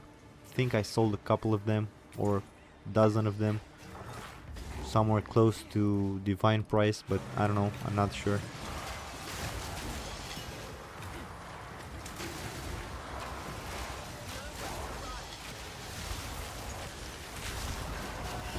Don't remember them to be that valuable. Another thing up there, I'll quickly circle around and see what we got there. Omen of Light. Shit, that's a real good thing. Omen of Light. Why not? Don't mind if I do. Another thing. Divine this time. Classic thing. Divine drops. Delirium, yeah. Those delirium tablets can prove to be very useful for those traveling nodes, and also you do get lucky from time to time while trying to craft them, and they can sell for a bunch of divines. So that's what I'm trying to pick the tablets, identify them, stash them up, and after I fill 2 or 3 stash tabs, I do quickly craft them and see which one of them is of more value, and just leave them in the market, and then they sell in a couple of days, and I get a lot of divines from the tablets. So don't neglect picking up the tablets. They still hold a lot of value because it's harder and harder to roll the perfect modifiers. So yeah, it's a great value indeed for the community to pick up the tablets and try to roll them. If we all do that and occasionally we hit good modifiers, that only ensures the tablets with perfect modifiers drop in cost, because they will be simply more and more. If I do hit a lucky tablet for Abyss with the perfect rolls and modifiers, I did hit that a couple of times. Yeah, the Greater Chaos here is worth rolling. So yeah, I just simply play them without selling them because they are aligned with my Abyss farm. But most of the time I do sell a lot of tablets for other strategies, and the profit I get from that I do invest it in the perfect tablets for my strategy. So it's a good trade-off. Pick up the tablets, roll them, and if any value is found there, simply list them on the market and sell them. Okay, this screen is getting insane because all of the effects. But yeah, we cleared the screen, and now we have those 3 Chaos Orbs, another 3 Chaos Orbs, and a Divine, why not? The Abyssal Pits were closed. 9 exalts here, 3, okay, some lesser currency. Let's not pick it all up, and now let's jump to the map boss. Come on, brother. Okay, let's start. So yeah, quick kill, frozen, dead. Val orbs, not great. Yeah, shrine, hideout. And now let's see the profit. The profit would be 4 divines, 2 on all, 84 splinters, 6 abyssal echoes, 13 chaos orbs, 1 omen of light. Let's not forget that. Greater chaos. And do we have anything else of value? I don't think so. Okay, so the lesser currency will be dropped here, right? Now for the rest of the omens. Okay. Now let's identify the rest of the items, sell what we don't need. Stuff like this. Okay, is this worth anything? I'm not sure, no. And let's quickly stash the rest of the tablets and some diamonds. Yeah. And now guys, let's jump into the 9th map using one of the waystones here. Let's quickly check for another Sun Temple. We completed that one. Val City, Sun Temple right here. Map number 9. Let's see what it brings.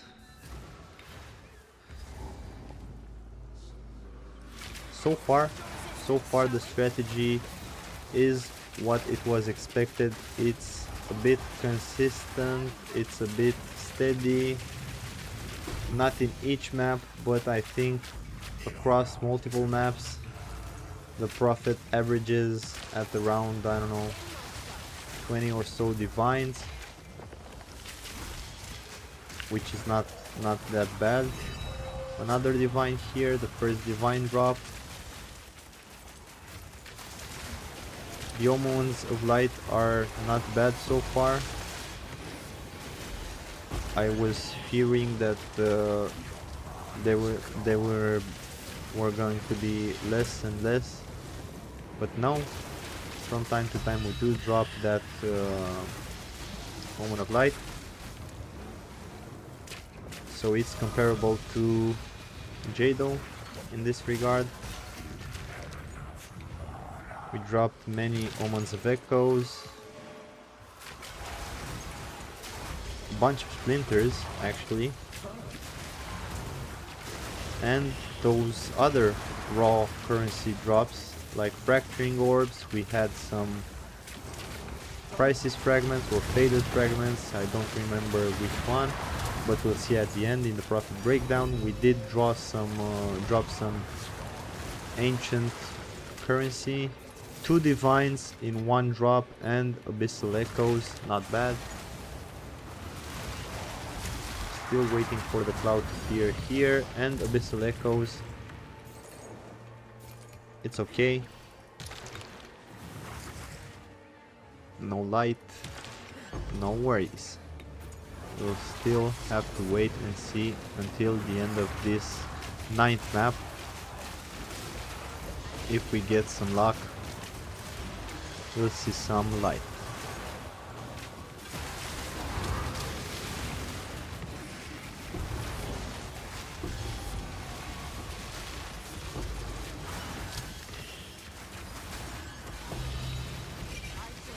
You can adopt another playstyle, just jumping around the map quicker, faster, okay, and then pick up each and every item at the end. But yeah, I'm just sticking to this, picking up the drops as they fall, not clearing the map first and then going back for the drops. You can do it either way.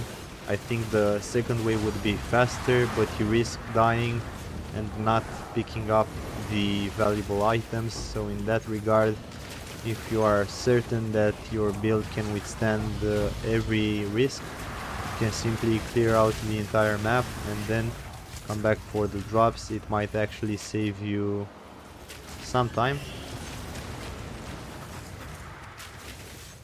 So that will increase the clear speed, that will increase the rate at which you finish maps.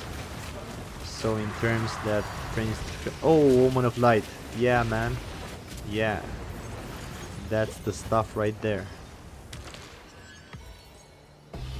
9th map does not disappoint. Preserved Cranium, guys, the currency drop here, come on. We got Ancient Jawbone, Ancient Rib, and Preserved Cranium. What's left? Ancient Collarbone? Who knows? Maybe we'll drop that, including that type of ancient currency, until the end of the 10 map sample. Who knows? Abyssal Echoes, right? It's something. Not a lot, but something.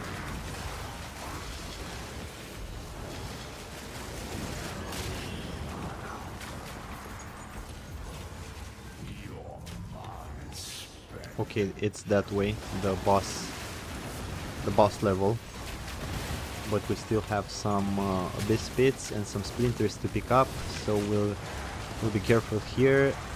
We'll trigger the research strongbox because it has chances of dropping raw currency like divines or even chaos orbs, which are nice to pick up, and the monsters which are spawned by the mechanic for the strongbox are not. Yeah, as you can see, chaos and divine. I was telling you exactly that, guys.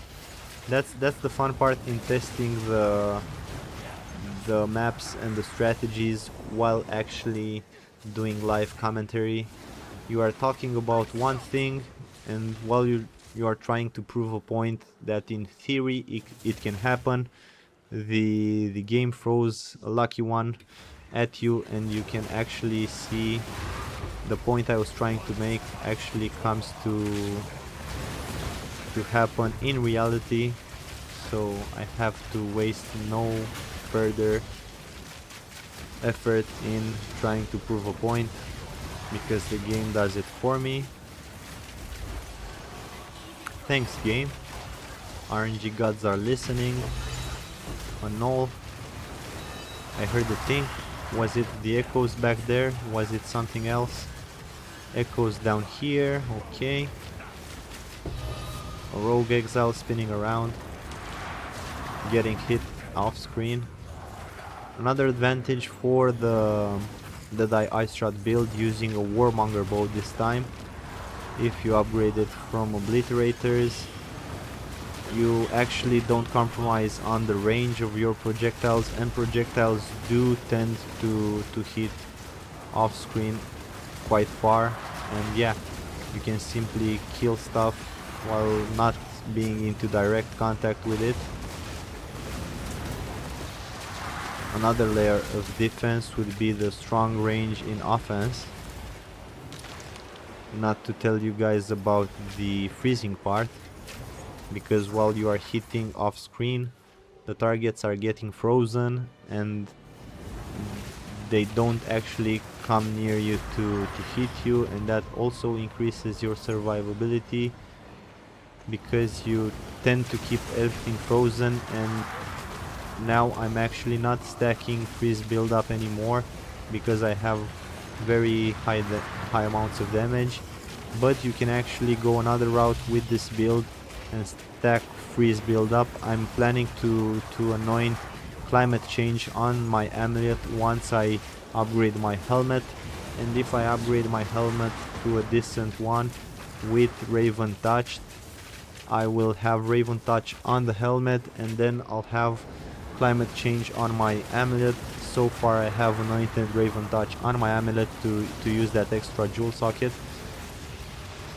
But yeah, I do still have room to upgrade and min-max the build, and by doing so I'll increase my damage further and also increase my survivability by increasing my damage, because it contributes to freeze build up and good stuff like that.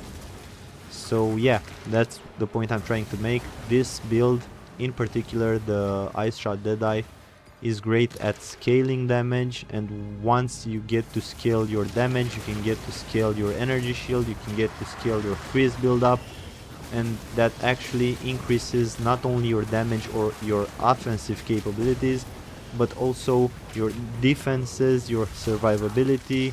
And once you pass certain breakpoints, you will actually feel a nice increase in quality of life while playing this build, and these incremental increases do come quite often, and from a certain point moving forward, like I am doing right now, the upgrades are actually a bit more expensive, but they do actually contribute piece by piece. The gloves, the helm, the boots, and yeah, you guys can take it slow and easy, do your farming sessions, and this week you can upgrade your boots, the next week you can upgrade your helmet. You do require a few hundred divines for each upgrade, so it's better to wait. If your build can handle the farm, just wait for like 500 or 600 divines, then invest them into a good slot item like a good helm or a good pair of boots or some nice gloves. And once you upgrade your gear this way, piece by piece, week by week, you will actually feel a significant difference and increase in your quality of life using this build, and that improves your playstyle, and yeah, sure, you can enjoy it even further. That's the reason why 2.5 months into the league, into the season, I'm still playing the same build, because I'm trying to advance it even further and I'm really happy with the evolution so far. I forgot to curse this boss, so it didn't have all that much freeze buildup, but now it does. It almost killed me with that explosion because it hit right near me, but you guys could see the fact that I have 2.7k energy shield and 1.5k life, so a total of 4.2k. Even a boss explosion, a random explosion near me, such as that one, which actually was triggered, it hit me, but it didn't one-shot me, so yeah, that's good. That's actually the point here. Try to get above 4k and you'll in most cases be safe from any type of incoming damage if you don't get stuck and cornered. So for the 9th map we have one Omen of Light, one preserved cranium, which is great. Let's separate the ancient artifacts here. So yeah, good profit guys. 5 chaos orbs, 6 divine, 8 abyssal echoes, 70 splinters, 3 annul, and I think the rest is lower currency. Indeed. Okay, this, and the other stuff, most of it will simply identify it. Drop the tablets, I'm not sure what those are. Sell the rest, and now all we have to do is simply go for the last map in the series, the 10th map. It was a great series so far. In my opinion, the profit is looking very good. Let's move on to another location right here. Do we have a sun temple? Yes, we do. For the 10th map. Final map, guys. Fingers crossed. Hope we see another Omen of Light before all of this is finished. But even if we don't, I consider the profit to be quite significant. We'll do the profit breakdown right after this map, so you guys can see what was the original investment, what was the loot from the 10 maps, how much profit are we making from selling it, so the total value, and extracting the initial investment from the total value will reach the net profit, and then we'll write it all down, save it for later, and we'll continue to do farming sessions for Abyss using Doryani, and in parallel using Jado, and comparing the two to see in this race, Jado versus Doryani, which strategy comes out on top in the end. I think it's gonna be a close race. Jado showed a lot of promise up until this point. Doryani did not disappoint in this first 10 map sample, but still we don't have enough data to draw a clear conclusion, so that's the reason I'll try to do more sessions using Doryani, use a steady history of the profit, do some averages, show you guys everything uncut and live, and then together we can come to the right conclusion. And I hope this information does help you in the future when you are trying to put principles together and draw a clear line for your farming strategies of choice.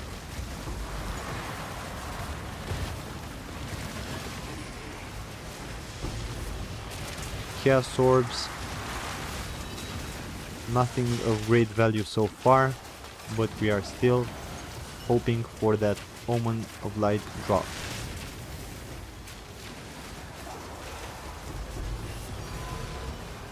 Okay, that was a thing, but I'm not sure if that's actually worth anything right now. Splinters, tablets, splinters. Cool. Divine orb, okay. Ritual tablet, that could mean a lot. Could it though? Probably 100 divines or something like that. Still, let's get it.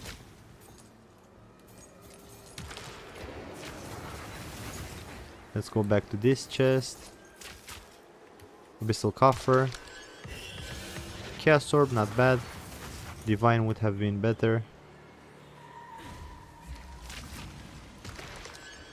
Chaos Orb from another coffer.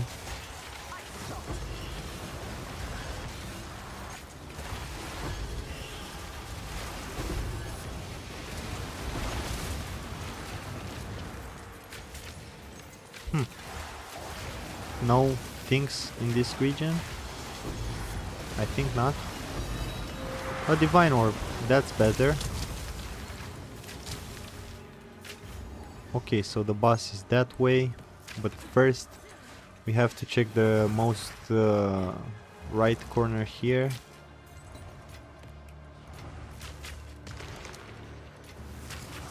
Nothing from that coffer or whatever it was.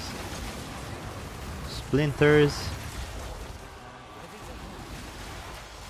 Okay, more splinters, more abyss tablet, delirium tablets.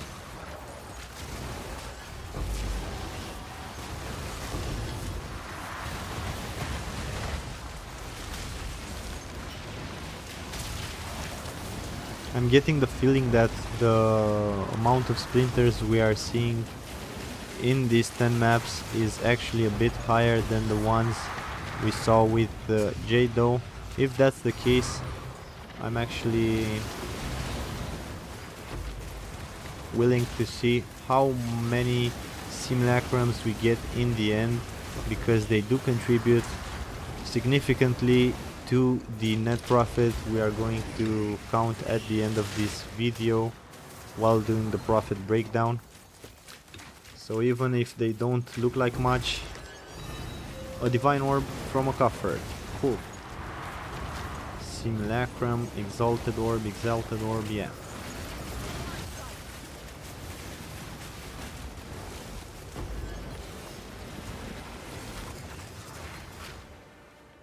Irradiated tablet, that's new.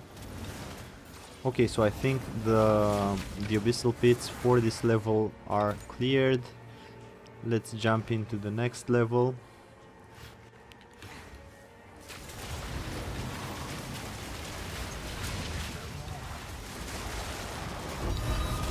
Divine Orb and another thing. We'll have to see what that is. Probably another divine. Yeah, 2 divine drops right here. Splinters, chaos. Most of the time while I'm playing this build, I'm not actually looking at the map itself or the monsters trying to surround me. I'm constantly looking for the drops, and that distracts me because I'm not trying to avoid any imminent impact explosions or stuff like that. That's probably the reason why from time to time I do get killed. It happens quite rarely, but it still happens, as we saw in the 5th map. So yeah, try to pay attention to more than just drops.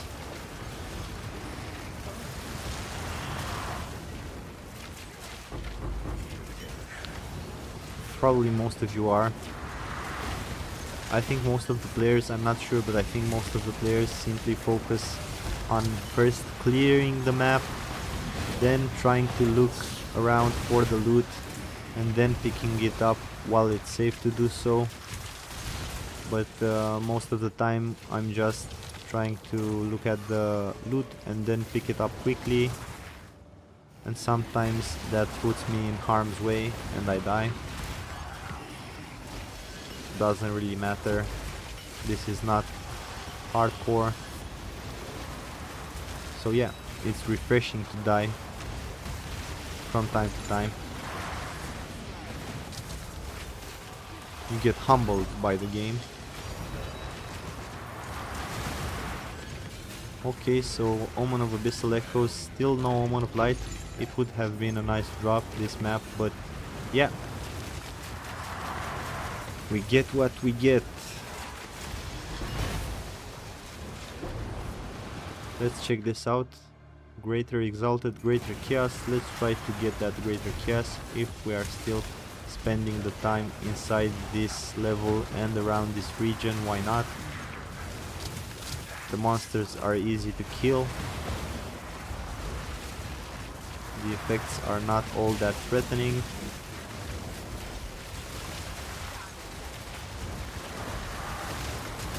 The screen gets a little bit clusterfucked, but no worries. Greater Chaos, Idol of Whatever. Let me drop some other stuff here. Is that worth anything? Who knows? We'll have to price check it. Okay, so yeah, the abyssal pits were closed, even the last of it. So yeah, no Omens of Light, sadly, in the last map. But still, let's go to the boss and kill it. The boss.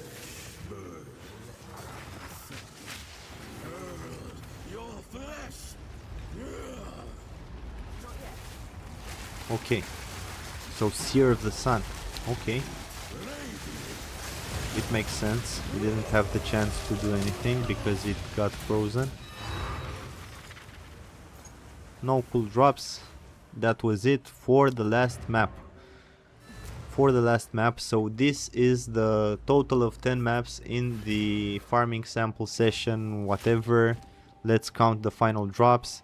6 divines, 11 chaos, 232 splinters, 1 greater chaos, some echoes, and I think that's about it for the profit part. Okay, let's drop the rest of the currency so we can move to the profit breakdown. Okay, preserved whatever. Let's drop it here. Is this worth anything? I don't think so. Maybe something, but not all that much. We are not counting this. Let's drop the tablet somewhere around here. This, is it worth anything? Like 42 exalts, not a lot. We are still dropping it right there, selling the rest. I will make use of this. And now guys, for the profit breakdown, the part you've all been waiting for. Inside these 10 maps, this is the profit part. Okay, let's count it. We'll bring up the notepad. Let's switch to another section here. Let's actually do another notepad. So Abyss using Doryani, session 1. Okay, so initial investment, right? That's 60 divines for the 3 Abyss tablets, right? 20 divines for 10 unforeseen with 16 additional abysses. Keep in mind to buy them in exalts, it's cheaper that way. And around 20 or 25 divines, depending on the price on the market at the moment at your, which we are, let's say 25 divines, why not? The 10 waystones, 8 mod waystones. So total initial cost for starting this strategy around 105 divines. That's the perfect price right now. It's anywhere from 100 divines to 120 divines, maybe, depending on the market prices. But for this period, that was the initial investment. Okay, let's move on to the total loot. So the total loot value, we have 58 raw divines, raw drops. Now let's count the high cute stuff. 9 omens of light. Let's check the price on these. Omens of Light, 4 divines. It's getting smaller and smaller. It used to be 14 divines per Omen of Light. Then it used to be 13, 11, 10, 9. Now it's almost 8. So we are counting at the current market prices each time, even if the strategy is actually not depending on the time you are using it, it's simply depending on the drops. But for a fair comparison, let's say we will calculate each time at the current market price, even if it's this far into the league. So you guys keep that in mind where when trying to evaluate this strategy. Look, let's say 8.3 divines, because you can really sell it for this price. So that's around, let's write it down, 9 Omens of Light, around 75 divines, current market price 8.3 div per omen. Okay, we are not selling these right now, we'll stash them later. Let's try to check the rest of the omens. So echoes, we have 45 echoes, 45 omens of abyssal echoes. Let's check the price on these. 6.5, so 45. That means somewhere around 7, let's say probably 7. It can go as low as 6 here, so approximately 7. I think this will sell at some point for 7. Yeah, let's write it down. It's not a lot, but still it's some divines. Okay, now let's come back to the simulacrum part. We have 4 simulacrums and 117 splinters. Let's get these 4 simulacrums for around, let's say 13 divines. Is that a fair price? I think it's a bit less. Let's quick sell it for just 12 divines, right? Your order is registered. And let's get the splinters in here. 170 splinters, so 96. I think we can sell 117. Well, I don't know. At some point we can sell these for like 2 divines, but at this moment I think they won't sell for 2 divines, so let's just count them as 1 divine. I'll try to sell just 90 of them and keep the rest separate, or even let's say 96, as the market ratio was there. 96 splinters for 1 divine, that's totally fair. So yeah, 4 simulacrum. We got 12 divines, you can get more.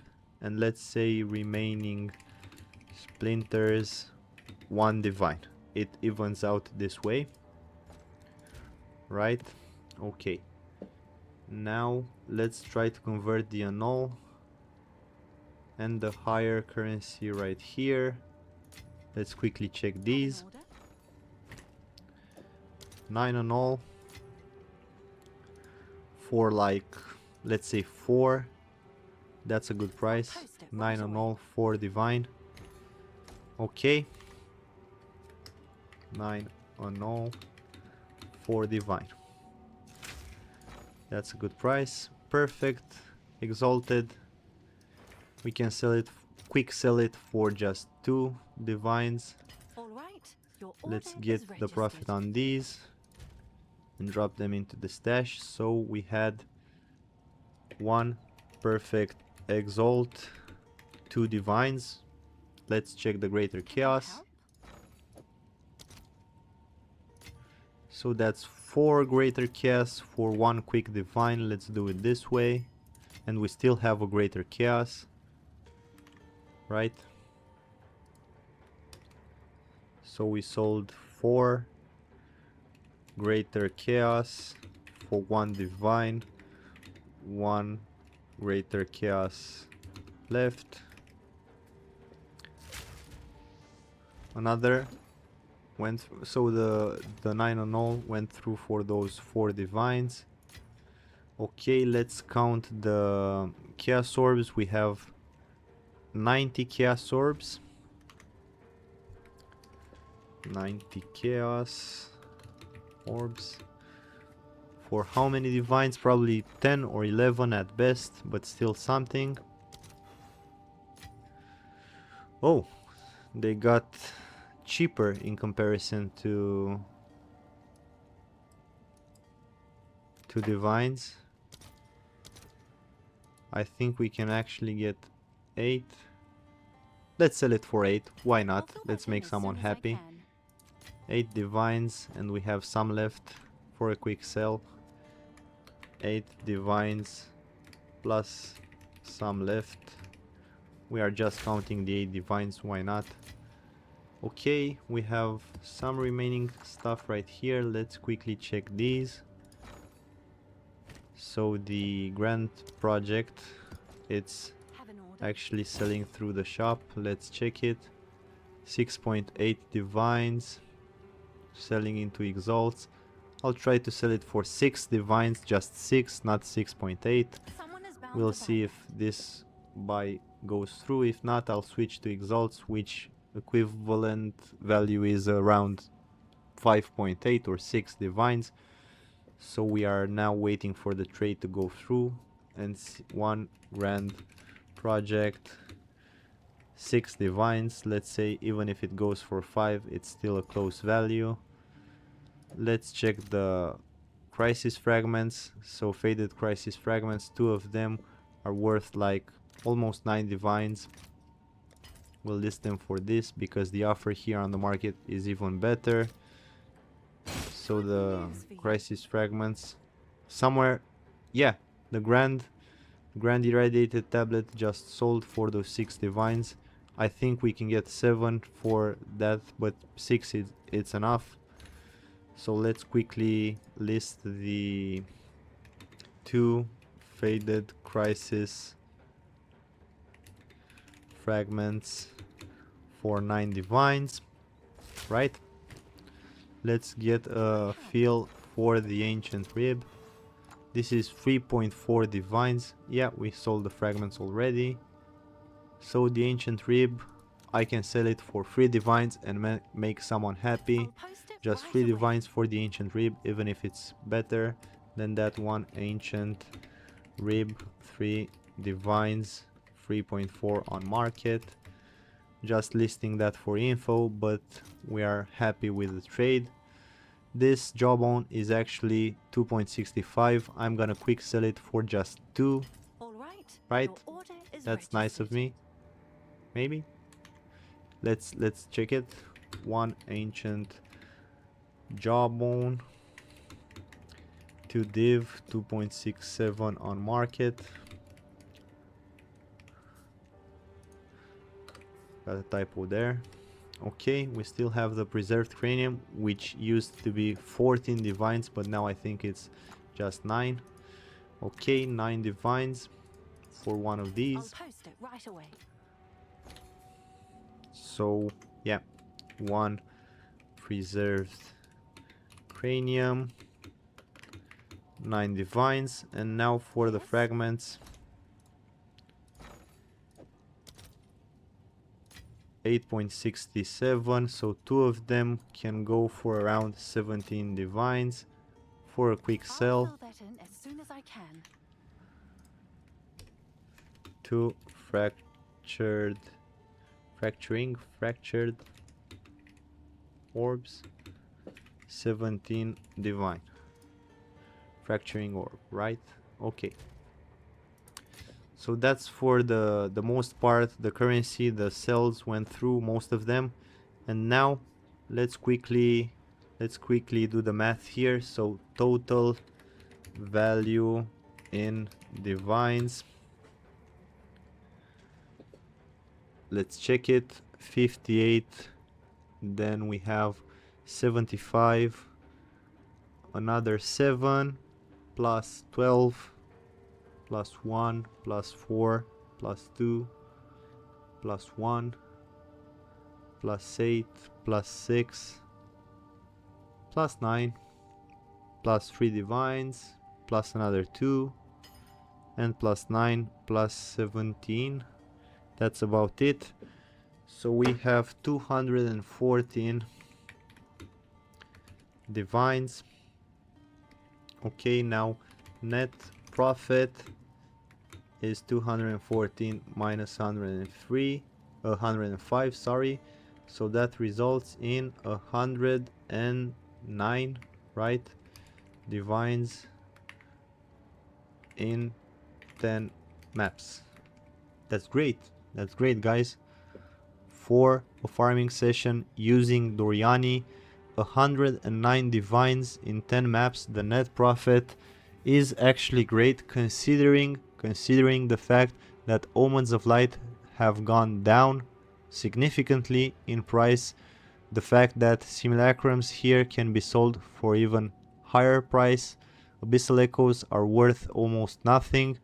So yeah, the prices have gone down since we first started showcasing the abyss farming strategy, and still at this point into the season, when the request for all of these items is really low, the prices have gone down, and we are still making 109 raw divines in profit, net profit, after just 10 maps. So that's about an hour to an hour and a half of dedicated farming.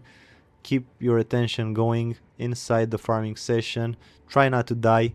We still died once in the 5th map, right at the beginning of the map, so we missed out on potential profit on the 5th map, and still we extracted 109 divines in just 10 maps. You can do it faster than me, you can do it paying more attention than I have, and you can still roll a decent profit over 100 divines in just 10 maps. So that's more than 10 divines per map. The initial investment is not a lot. Once you get the profit rolling, you can reinvest it and keep going, and you'll make a lot of profit really quick. If you roll this strategy for 1 or 2 weeks, you'll have enough currency to really upgrade your build and improve your clear speed. Do it faster, do it better, with less and less anxiety that you will die. You reduce the stress, increase the quality of life, you increase your mood while playing the game using this build.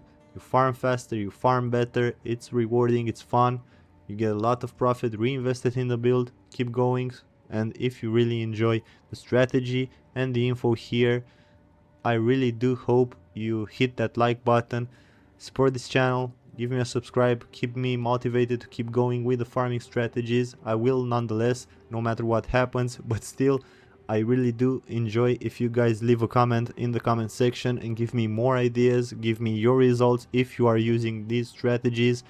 Please share that with me, and I'll see you guys in further videos. Have a good day, good luck farming.